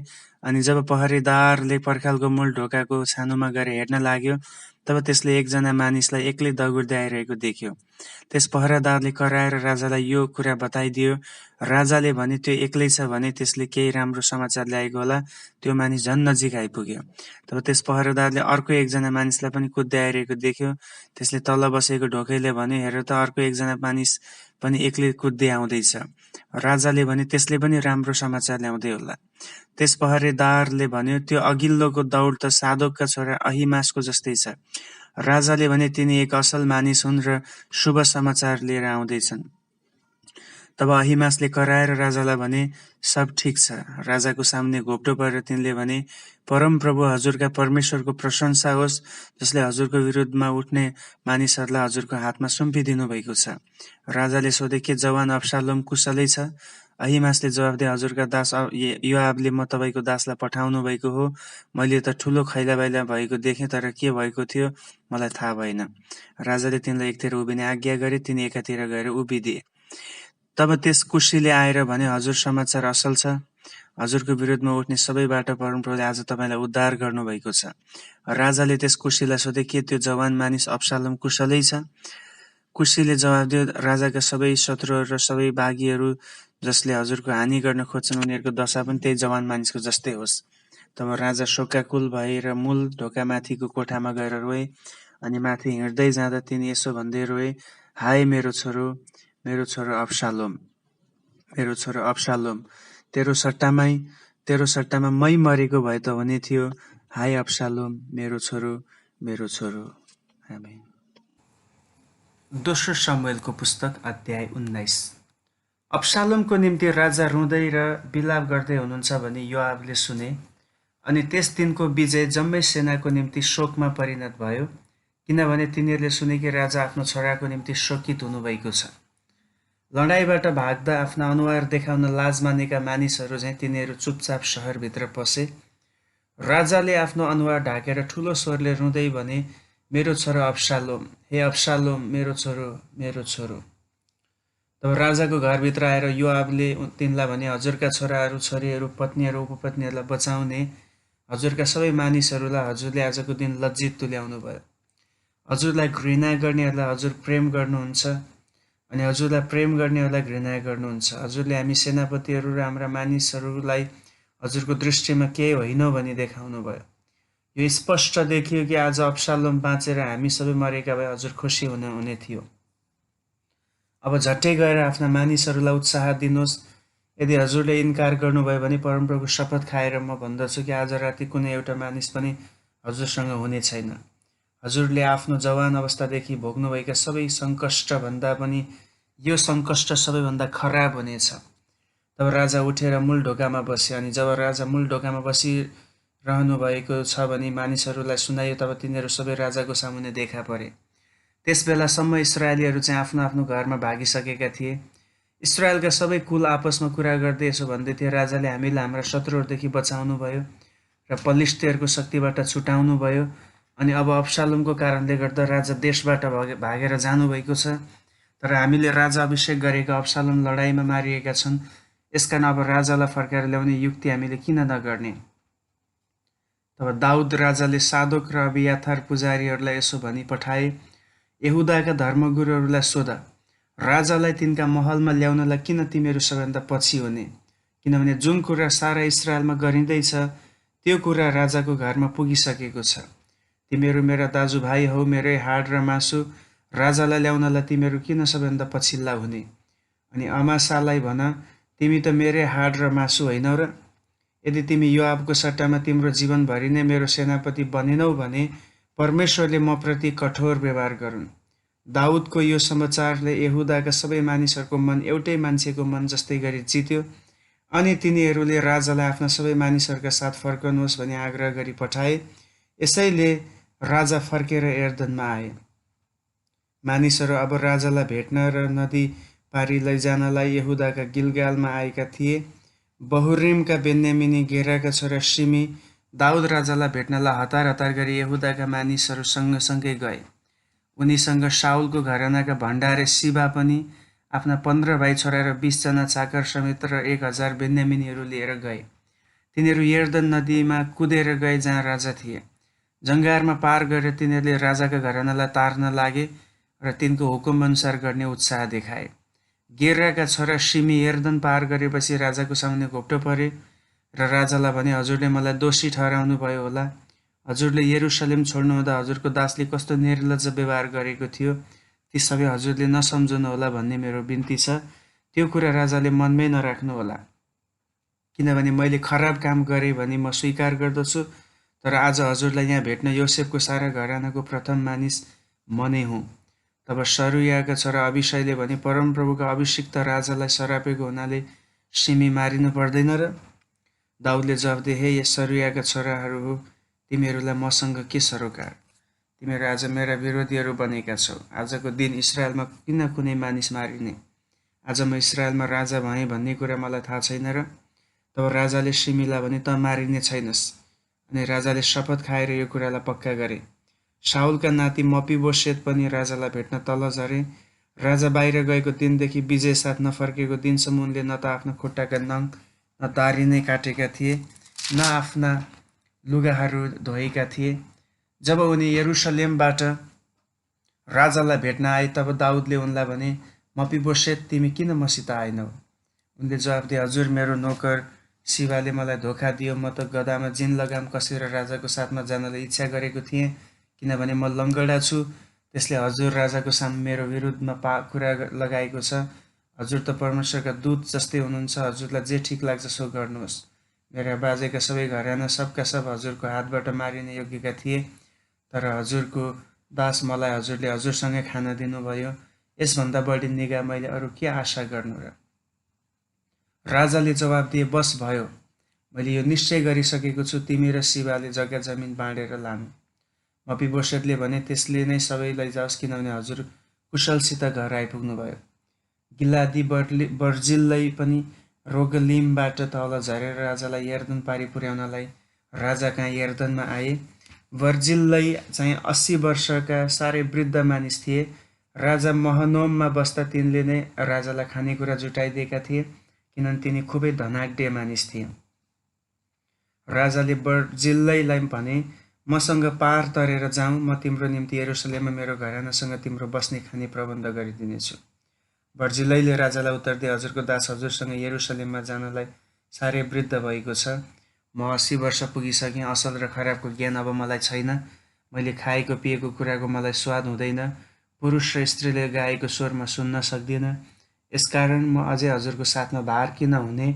हजुरको दास यर्दन पारी अलिक परसम्म हजुरको साथमा जानेछ। तर राजाले मलाई किन यस्तो असल इनाम दिनुहुन्छ? मलाई फर्कनलाई अनुमति दिनुहोस् र मेरा मातापिताका चिहानको नजिकै मेरै सहर मेरो बाँकी दिन बिताउन सकुँला। तर यहाँ हजुरको दास किमहाम छ, त्यसलाई हजुरसँग पारी लैजानुहोस् अनि हजुरलाई जे असल लाग्छ त्यसको निम्ति गर्नुहोस्। राजाले जवाब दिए, त्यसो भए किमहाम मसँग पारी जाओस् र तिमीलाई जे असल लाग्छ सो त्यसको निम्ति म गरिदिनेछु, अनि तिमी जे माग्छौ सो म तिम्रो निम्ति गर्नेछु। तब सबै मानिसहरू यर्दन पारी तरे र त्यसपछि राजा तरे। तब राजाले बर्जिल्लैलाई चुम्बन गरेर तिनलाई आफ्नो आशीर्वाद दिए, अनि बर्जिल्लै आफ्नो घरमा फर्किगए।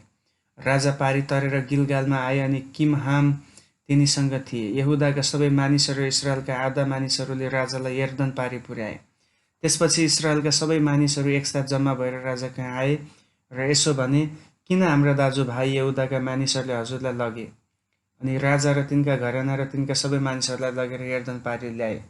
यहुदाका मानिसहरूले जवाब दिए, किनभने महाराजा त हाम्रा नजिकका नातादार हुनुहुन्छ। यसमा तपाईँ किन रिसाउनुहुन्छ? के हामीले राजाको धन खाएका छौँ? के हामीले केही उपहार आफ्नै लागि लिएका छौँ? इस्रायलका मानिसहरूले यहुदाका मानिसहरूलाई जवाब दिए, राजामा हाम्रा 10 भाग छन्, अनि त्यसबाहेक दाउदमाथि तपाईँहरूको भन्दा हाम्रो बढी हक छ। तपाईँहरू हामीलाई किन तुच्छ सम्झनुहुन्छ? राजालाई फर्काइ ल्याउने कुरा के हामीले पहिले निकालेको थिएनौँ र? तर यहुदाका मानिसहरूले इस्रायलका मानिसहरूले भन्दा झन् कडा कुरा गरे। आमेन। दोस्रो शमूएल अध्याय 20। शेबा नाउँ भएको एउटा दुष्ट मानिस त्यहाँ पनि थियो, जो बेन्यामिनी बिक्रीका छोरो थियो। त्यसले तुरै फुकेर कराएर भन्यो, दाउदमा हाम्रो के भाग छ? इशैको छोरोमा हाम्रो के अधिकार छैन? हे इस्रायल, तिमीहरू आफ्ना आफ्ना पालमा जाऊ। यसैले बिक्रीको छोरो शेबाको पछि लाग्नलाई इस्रायलका मानिसहरूले दाउदलाई छोडे, तर यहुदाका मानिसहरू चाहिँ दाउदको साथमा लागिरहे। र एर्दनदेखि यरुशलेमसम्म तिनको पछि लागे। जब दाउद यरुशलेममा आफ्नो महलमा आए तब तिनले आफ्नो महलको हेरचाह गर्नलाई राखेका ती 10 उपपत्नीहरूलाई लिएर नजरबन्दी गरे। तिनले तिनीहरूका भोजनको प्रबन्ध गरिदिए, तर तिनीहरूसित सहवास गरेनन्। यसरी तिनीहरूका मृत्युको दिनसम्म तिनीहरू नजरबन्द नै रहे र तिनीहरू विधवा सर बसे। तब राजाले अमासालाई भने, यहुदाका मानिसहरूलाई भेला गरेर 3 दिनभित्रै यहाँ म कहाँ तिमी सहित हाजिर गर। तर जब अमासा यहुदाका मानिसहरूलाई भेला गर्न गए तब राजाले तोकेको सबभन्दा ज्यादै समय तिनलाई लाग्यो। दाउदले अभिषैलाई भने, बिक्रीको छोरो सेबाले त हामीलाई अब्सलोमले भन्दा पनि ज्यादा दुःख दिनेछ। तिम्रा मालिकका मानिसहरूलाई लगेर त्यसलाई पछि पछि खेद, नत्र त त्यसले कुनै पर्खाल भएको सहरलाई पायो भने त त्यो हाम्रो हातबाट उम्केला। यसकारण योआबका मानिसहरू र करेती र पेलेथी अनि सबै लडाका मानिसहरू अभिषेकको पछि लागे। तिनीहरू बिक्रीको छोरो सेबालाई खेद्न यरुशलेमबाट हिँडे। जब तिनीहरू गिबोनको ठुलो चट्टान नजिक आइपुगे तब अमासा तिनीहरूलाई भेट्न आए। त्यसबेला योआबले चाहिँ जङ्गी पोसाक लगाएका थिए र त्यसमाथि एउटा पटुका थियो अनि त्यसमा म्यान समेतको एउटा छुरी भिरिराखेका थिए। जब तिनी अघि बढे तब त्यो त्यसको म्यानबाट खस्यो। योआबले अमासालाई भने, हे मेरा भाइ अमासा, तिमीलाई कुशलै होला। अनि तिनले अमासालाई चुम्बन गर्नलाई तिनको दाहिने हातले अमासाको दारी समाते। अमासाले योआबको हातमा भएको छुरीको ख्यालै गरेनन्।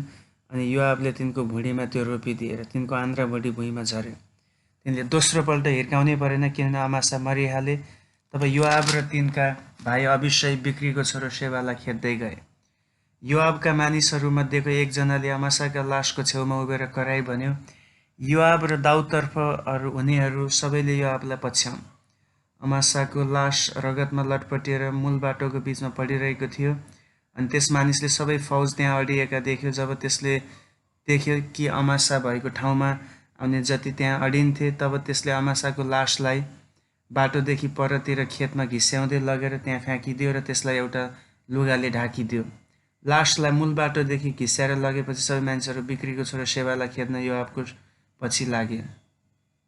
हाबिल बेथमाकामा आई नपुगुन्जेल सेबा इस्राएलका सबै कुलहरूबाट र बरीहरूको सारा देशबाट भएर गयो। ती बारीहरू भेला भए र त्यसको पछि पछि लागे। योआबको फौज आएर सेबालाई हाबिल बेथमाकामा घेर्यो अनि एउटा घेरा मचान बनायो जो बाहिरी पर्खालको अगाडि थियो र पर्खाल ढाल्नलाई तिनीहरूले त्यसमाथि प्रहार गर्न लागे। तब एउटी बुद्धिमती स्त्री बाहिरको पर्खालमा खडा भइन् र सहरबाट कराएर भनिन्, सुन्नुहोस्, सुन्नुहोस्, योआबलाई आउनु भनिदिनुहोस् र म उहाँसित कुरा गर्नेछु। तब योआब अघि आए र ती स्त्रीले भनिन्, के तपाईँ योआब हुनुहुन्छ? तिनले जवाब दिए, म नै हुँ। तिनले भनिन्, म तपाईँकी दासीले के कुरा भनिरहेछु सो राम्ररी सुन्नुहोस्। तिनले भने, म सुन्दैछु। तिनले भनिन्, अहिले त यस्तो भनाइ थियो, जवाफ पाउन हाबिल जानु अनि त्यसरी नै कुराको फैसला हुन्थ्यो। हाम्रो सहर इस्राएलका सहरहरूमध्ये एक शान्तिप्रिय राजभक्त सहर गनिन्छ। त्यो त इस्राएलमा एउटी आमा जस्तै छ अनि तपाईँ चाहिँ त्यसलाई नाश गर्न खोज्नुहुन्छ। तपाईँ किन परमप्रभुको सम्पत्ति नष्ट गर्न चाहनुहुन्छ? योआबले जवाब दिए, नष्ट गर्नु चाहिँ मबाट परेर होस्, त्यो हाम्रो विचार होइन। तर एफ्राइमको पहाडी देशको एकजना मानिस बिक्रीको छोरो सेबा दाउद राजाको विरोधमा विद्रोह गर्न खडा भएको छ। त्यही एउटा मानिसलाई हामी कहाँ सुम्पिदेऊ र हामी सहरबाट हटिजानेछौँ। ती स्त्रीले योआबलाई भनिन्, त्यसको शिर पर्खालबाट तपाईँ कहाँ फ्याँकिनेछ। तब ती स्त्री गइन् र भेला भएका सबै मानिसलाई त्यसको बुद्धिपूर्ण सल्लाह सुनाइन्। तिनीहरूले बिक्रीको छोरो सेबाको टाउको काटेर योआब कहाँ फ्याँकिदिए। तब योआबले तुरै बजाएर सबै सेना सहर छोडेर आफ्नो आफ्नो घरतिर लागे अनि योआब चाहिँ राजा कहाँ यरुशलेममा फर्केर गए। योआब सम्पूर्ण इस्राएली फौजका सेनापति थिए अनि यहोयादाका छोरा बनयाह चाहिँ करेती र पेलेथीहरूमाथि अधिकृत थिए। बेगार काममा लाउनेहरूको जिम्मा अदोनिरामको हातमा थियो। अहिलुदका छोरा यहोसापात लेखापाल थिए। शोभा चाहिँ सचिव थिए अनि सादोक र अबियातार पुजारीहरू थिए। याइरी इरा चाहिँ दाउदका पुरोहित थिए। आमेन। दोस्रो शमुएलको पुस्तक अध्याय 21। दाउदको राजकालमा 3 वर्षसम्म लग अनिकाल पर्यो। तब दाउदले परमप्रभुको खोजी गरे अनि परमप्रभुले भन्नुभयो, साउल र त्यसको घरानामाथि रगतको दोष परेको छ, किनभने त्यसले गिबोनीहरूलाई मार्यो। यसै कारण अनिकाल परेको छ। गिबोनीहरू इस्राएलका कुलका थिएनन्, उनीहरू एमोरी वंशका बचेकाहरू थिए जसलाई इस्राएलीहरूले बचाइराख्ने शपथ खाएका थिए। तापनि शाउलले इस्रायल र यहुदाका निम्ति आफ्नो जोशमा तिनीहरूलाई खतम गर्ने कोसिस गरेका थिए। यसै कारण दाउद राजाले गिबोनीहरूलाई बोलाएर भने, म तिमीहरूका निम्ति के गरौँ? परमप्रभुका आफ्नै निज प्रजालाई तिमीहरूले आशीर्वाद दिनलाई म कसरी प्रायश्चित गर्न सक्छु? गिबोनीहरूले जवाफ दिए, शाउल र उनको घरानासँगको हाम्रो झगडा सुन र चाँदीले मिलाउने हाम्रो अधिकार छैन, अनि इस्रायलमा कसैको मृत्युको माग गर्ने पनि हामी अधिकार छैन। तब दाउदले सोधे, त्यसो भए मैले तिमीहरूका निम्ति के गर्ने त? उनीहरूले राजालाई जवाफ दिए, जुन मानिसले हाम्रो बर्बादी गर्यो र हाम्रो विरुद्ध षड्यन्त्र गर्यो, यहाँसम्म कि हामी खतम भयौँ र इस्रायलमा हाम्रो एउटै ठाउँ पनि रहेन, त्यस मानिसका 7 जना छोराहरूलाई हामी कहाँ सुम्पिदिनुहोस् र परमप्रभुका चुनिएका राजा शाउलको गिबामा परमप्रभुका सामुन्ने हामी तिनीहरूलाई मारेर खुलस्त गराउनेछौँ। राजाले भने, म तिमीहरूलाई त्यो दिनेछु। दाउदले परमप्रभुको सामु शाउलका छोरा जोनाथनको खातिर शपथ खाएका हुनाले शाउलका नाति जोनाथनका छोरा मपीबोसेतलाई बचाइराखे। तर राजाले अय्याकी छोरी रिस्पाले शाउलबाट जन्माएका 2 छोरा आर्मोनी र मपीबोसेत र शाउलकी छोरी मेराबले महोलाती बर्जिल्लैका छोरा अद्रिएलबाट जन्माएका 5 जना छोराहरूलाई लिए। दाउदले तिनीहरूलाई गिबोनीहरूका हातमा सुम्पिदिएर उनीहरूले तिनीहरूलाई परमप्रभुको सामुन्ने पहाडमा मारेर खुलस्त गराइदिए। ती 7 जना एकसाथ तल खसे। तिनीहरू जौका कटनीको सुरुमा फसलको पहिलो दिनमा मारिए। अय्याकी छोरी रिस्पाले भाङ्रा लिएर कटनीको सुरुदेखि जबसम्म आकाशबाट पानी तिनीहरूका मृत शरीरमा परेन तबसम्म आफ्नो निम्ति त्यस चट्टानमा ओछ्यान जस्तै बनाए। त्यसले दिनमा आकाशका पन्छीहरूलाई र राति जङ्गलका पशुहरूलाई ती लासहरू खान दिइन्। जब शाउलकी उपपत्नी अय्याकी छोरी रिस्पाले गरेको कुरा दाउदलाई सुनाइयो, तब तिनी गएर शाउल र उनका छोरा जोनाथनका हड्डीहरू याबेस गिलादका मानिसहरूबाट ल्याए। यी मानिसहरूले ती हड्डीहरू पलिस्तीहरूले शाउललाई गिल्बोमा जितेको दिन झुन्ड्याइएको ठाउँ अर्थात् बेथ शानको चोकबाट चोरेर लगेका थिए। तिनले त्यहाँबाट शाउल र जोनाथनका हड्डीहरू ल्याए अनि मारेर खसालिदिएका मानिसहरूका हड्डीहरू जम्मा गर्न लगाए।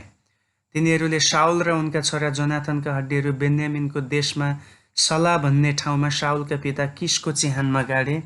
राजाले तिनीहरूलाई जे गर्नु भनी हुकुम गरेका थिए ती सबै तिनीहरूले गरे। त्यसपछि देशको निम्ति चढाएको प्रार्थना ग्रहण गर्नलाई परमप्रभु राजी हुनुभयो। फेरि पलिस्ती र इस्राएलीहरूका बीचमा लडाईँ चम्कियो। दाउद र तिनका मानिसहरू लडाईँ गर्नलाई झरे, तर जब तिनी पलिस्तीहरूसँग लडाईँ गरिरहेका थिए तब तिनी साह्रै थाके। तब रफाका सन्तानहरूमध्येका एकजना इस्बी बनोबले, जसको काँसाका भालाको ओजन 3.5 किलोग्राम थियो र जसले नयाँ तरवार भिरेको थियो, त्यसले दाउदलाई मार्छु भनेको थियो। यसै बेला सरुयाका छोरा अभिषै दाउदलाई सहायता गर्नलाई आए। तिनले त्यस पलिस्तीलाई हिर्काएर मारे। तब दाउदका मानिसहरूले इस्रायलको प्रकाश नै निभ्नेछ भन्ने डरले दाउद तिनीहरूसँग लडाईँमा अब कहिले जाने छैनन् भनी तिनको सामु शपथ खाए। केही समयपछि फेरि गोबमा पलिस्तीहरूसँग लडाईँ चम्कियो। त्यसबेला हुसाती सिब्बक्कैले रफाको सन्तान सफ भन्नेलाई मारे। गोबमा पलिस्तीहरूसँगको अर्को लडाईँमा बेथलेहेमका यारे ओरगिमका छोरा एल्हानाले गित्ती गोल्यातलाई मारे, जसको भालाका बिँड जुलाहाको लुगा बनाउने डन्डा जत्रो थियो। गातमा भएको अर्को एउटा लडाईँमा हात र खुट्टामा 6-6वटा औँला, जम्मा 24 औँला भएको एउटा दैत्य जत्रो मानिस देखा पर्यो। त्यो पनि रफाकै सन्तान थियो।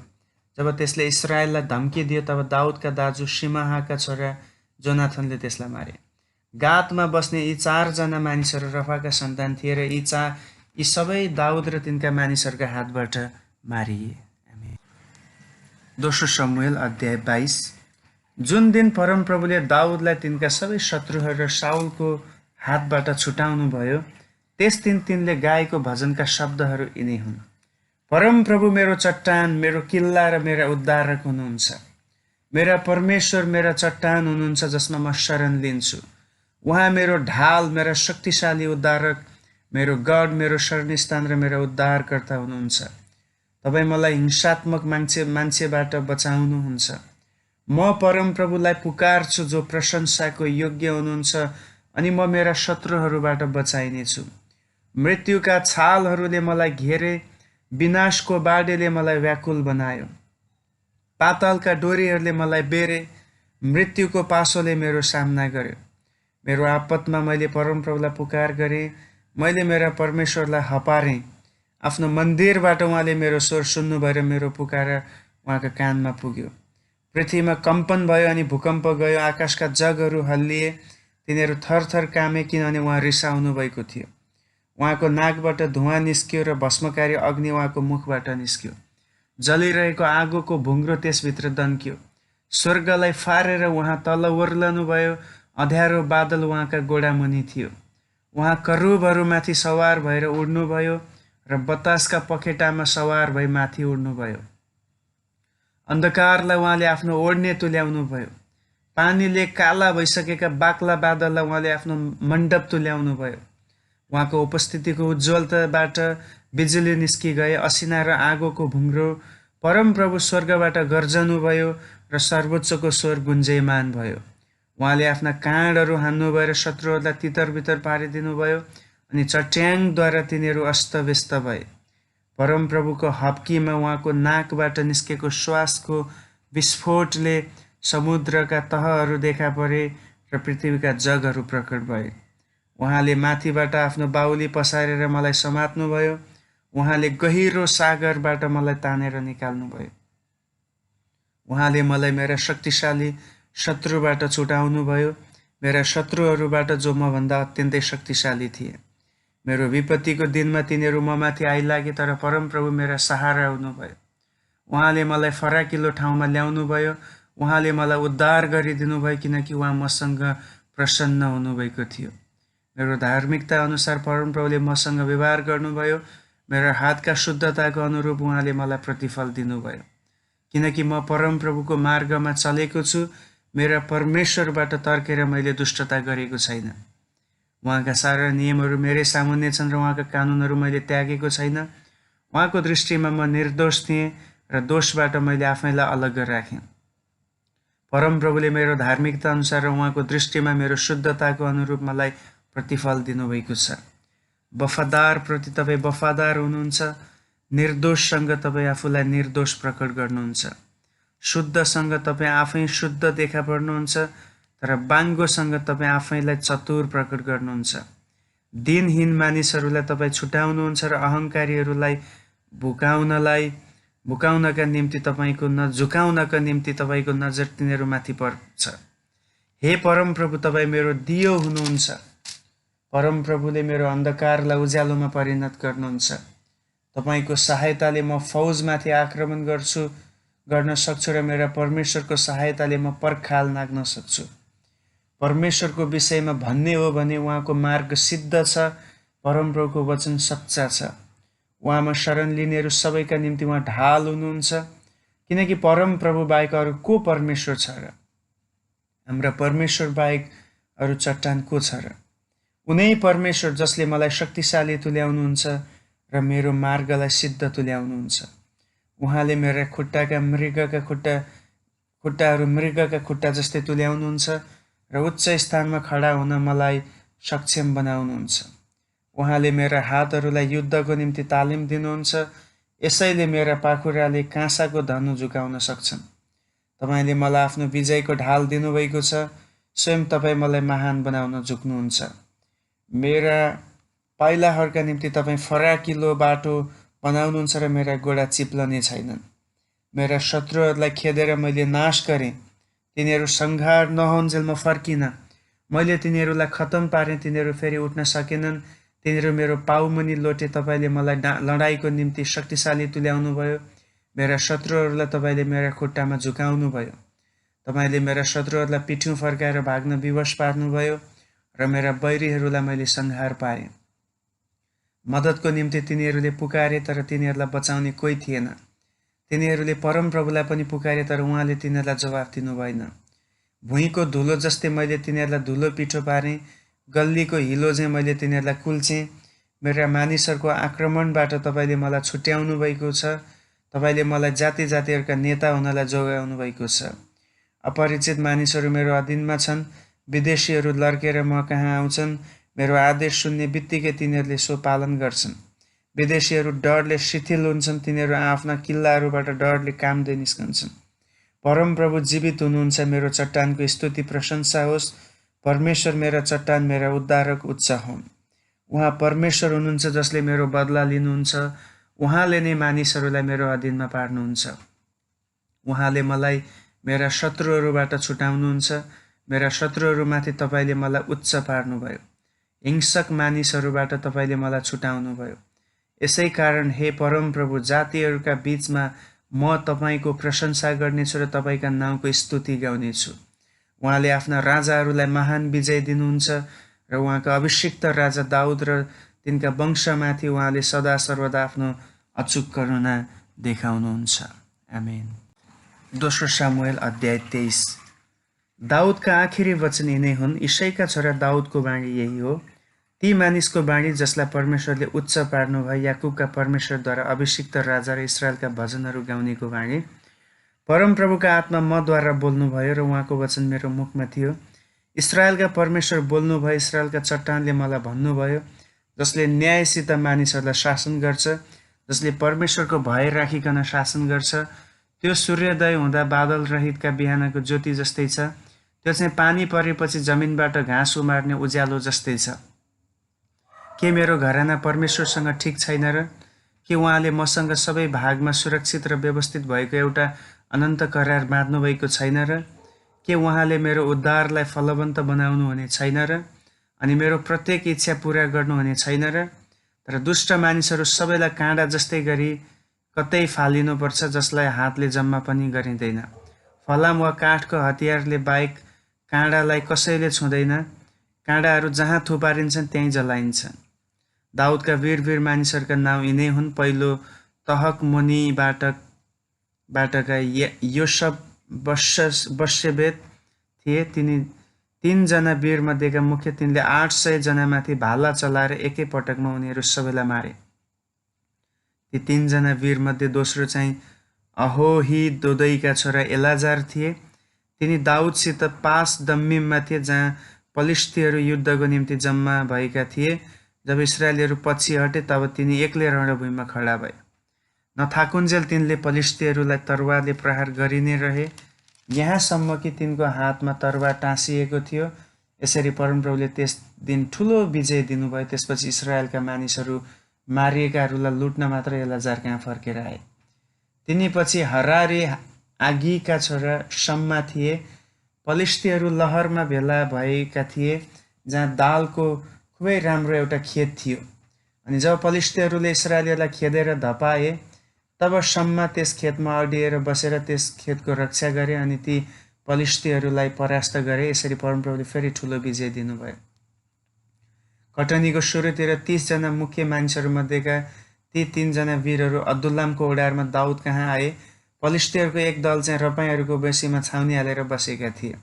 त्यसबेला दाउद गढीमा थिए अनि पलिश्तीको फौज बेथलेहममा थियो। एक दिन दाउदलाई साह्रो तिर्खा लागेर तिनले कराएर भने, बेथलेहेमको मूल ढोकानेरको पानी खान पाए त हुने थियो। यसैले ती 3 जना वीरहरू पलिश्तीहरूका पङ्क्तिका बीचबाट छिरी गएर बेथलेहेमको मूल ढोकामा भएको इनारको पानी ल्याएर दाउदलाई दिए। तर दाउदले त्यो पानी पिउनलाई इन्कार गरे। तिनले त्यो पानी परमप्रभुको सामुन्ने खन्याइदिए र भने, हे परमप्रभु, मैले यो पानी पिउनु नपरोस्। के म यी मानिसहरूको रगत पिउँ, जसले मेरो यसको निम्ति आफ्नो प्राण खतरामा हाले? यसैले तिनले त्यो पानी पिएनन्।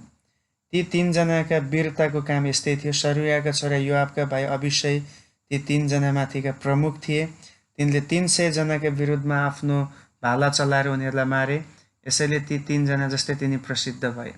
के तिनलाई ती 3 जनालाई भन्दा ठुलो आदरले हेरिँदैनथ्यो र? तिनी तिनीहरूका कप्तान भए, तर ती 3 जनामध्ये तिनी गनिएनन्। यहोयादाका छोरा कप्सेलका बनयाह पनि एक वीर थिए। तिनले धेरै वीरताका काम गरेका थिए। तिनले मोआबका 2 उत्तम पुरुषहरूलाई मारेका थिए अनि तिनले हिउँ परेको बेलामा खाडलमा झरेर एउटा सिंहलाई मारेका थिए। तिनले नै एकजना ठुलो आकारको एकजना मिस्रीलाई मारे, जसको हातमा एउटा भाला थियो। बनयाह एउटा लाठो लिएर त्यस कहाँ गएर त्यस मिस्रीको हातबाट भाला खोसेर त्यसकै भालाले त्यसलाई मारे। यहोयादाका छोरा बनयाहका वीरताका काम यस्तै थिए। ती 3 जना वीरहरू जस्तै तिनी प्रसिद्ध थिए। तिनी ती 30 जनाभन्दा अझ बढी प्रसिद्ध थिए। तर तिनी ती 3 जनामा गनिएनन्। दाउदले तिनलाई आफ्नो अङ्गरक्षकको जिम्मा दियो। योआबका भाइ असाहेल र ती 30 जना मध्येका यिनै हुन्: बेथलेहेमका दोदोइका छोरा एल्हानान, हरोदी शम्मा, हरोदी एलिका, पल्ती हेलेस, तकोका इक्केशका छोरा इरा, अनातोतका अबिएजेर, हुशाती मब्बुन्ने, अहोही सल्मोन, नतोपाती महरै, नतोपाती बनाहाका छोरा हेलेद र बेन्यामिनको गिबाका रिबैका छोरा इथै, पिरातोनी बनायाहा, गासका खोल्साहरूका हिद्दै, अर्बाती अबी अल्बोन, बरहुमी अजमावेत, साल्बोनी एल्याहबा, यासनका छोराहरू, हरारी शम्माका छोरा जोनाथन, हरारी सरारका छोरा अहियाम, माकाती अहासबैका छोरा एलिपेलेत, गिलोनी अहितोपेलका छोरा एलियाम, कर्मेलका हेस्रो, अर्बिपारे, सोबाका नातानका छोरा इगाल, हग्रीका छोरा अम्मोनी सेलेक, बरोती नहरे, जो सरुयाका छोरा योआबका हतियार बोक्ने थिए, इत्री इरा, इत्री गारेब र हिती उरिया, सबै जम्मा 37 जना थिए। आमेन। दोस्रो शमूएल अध्याय 24। फेरि परमप्रभुको क्रोध इस्राएलीहरूमाथि दन्कियो अनि उहाँले दाउदलाई तिनीहरूका विरुद्धमा सुर्याउन भयो र तिनलाई इस्राएल र यहुदाको गणना गर्नु भनी हुकुम गर्नुभयो।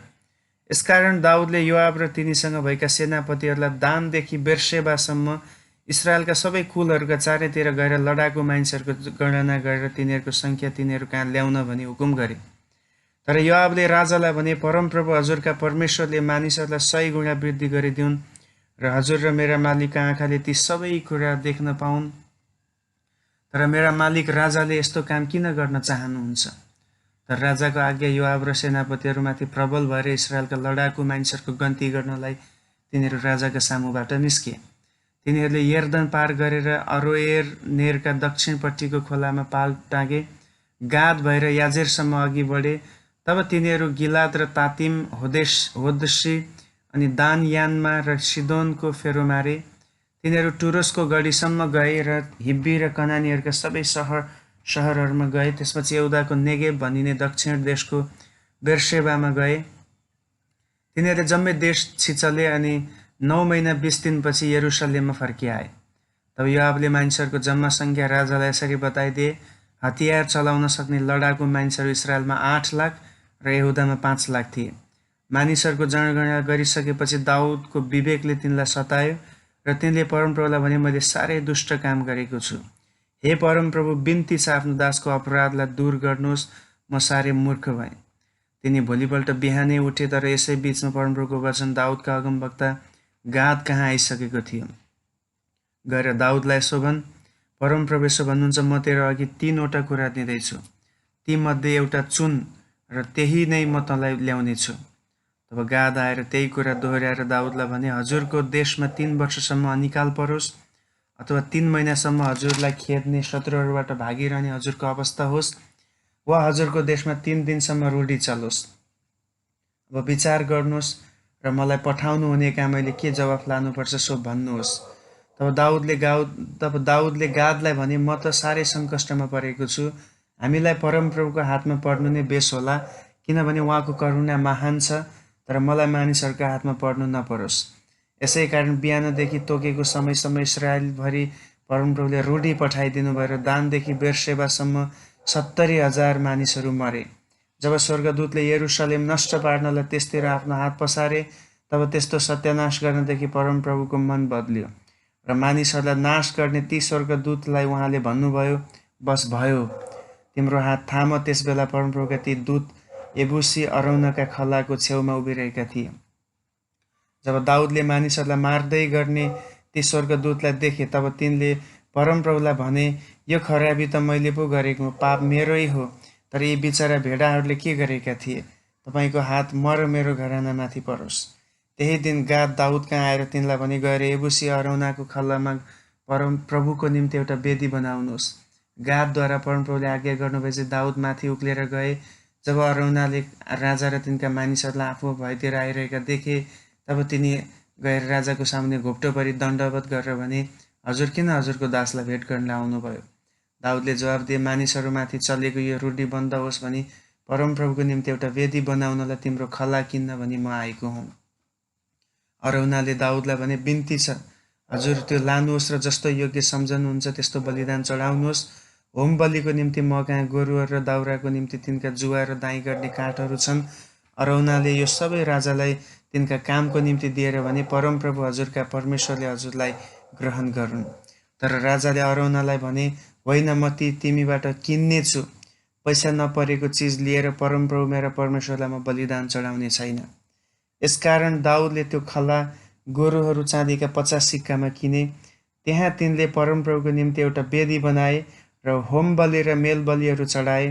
तब देशको निम्ति तिनले गरेको प्रार्थना परमप्रभुले स्वीकार गर्नुभयो र इस्रायलमा चलेको रूढी थामियो।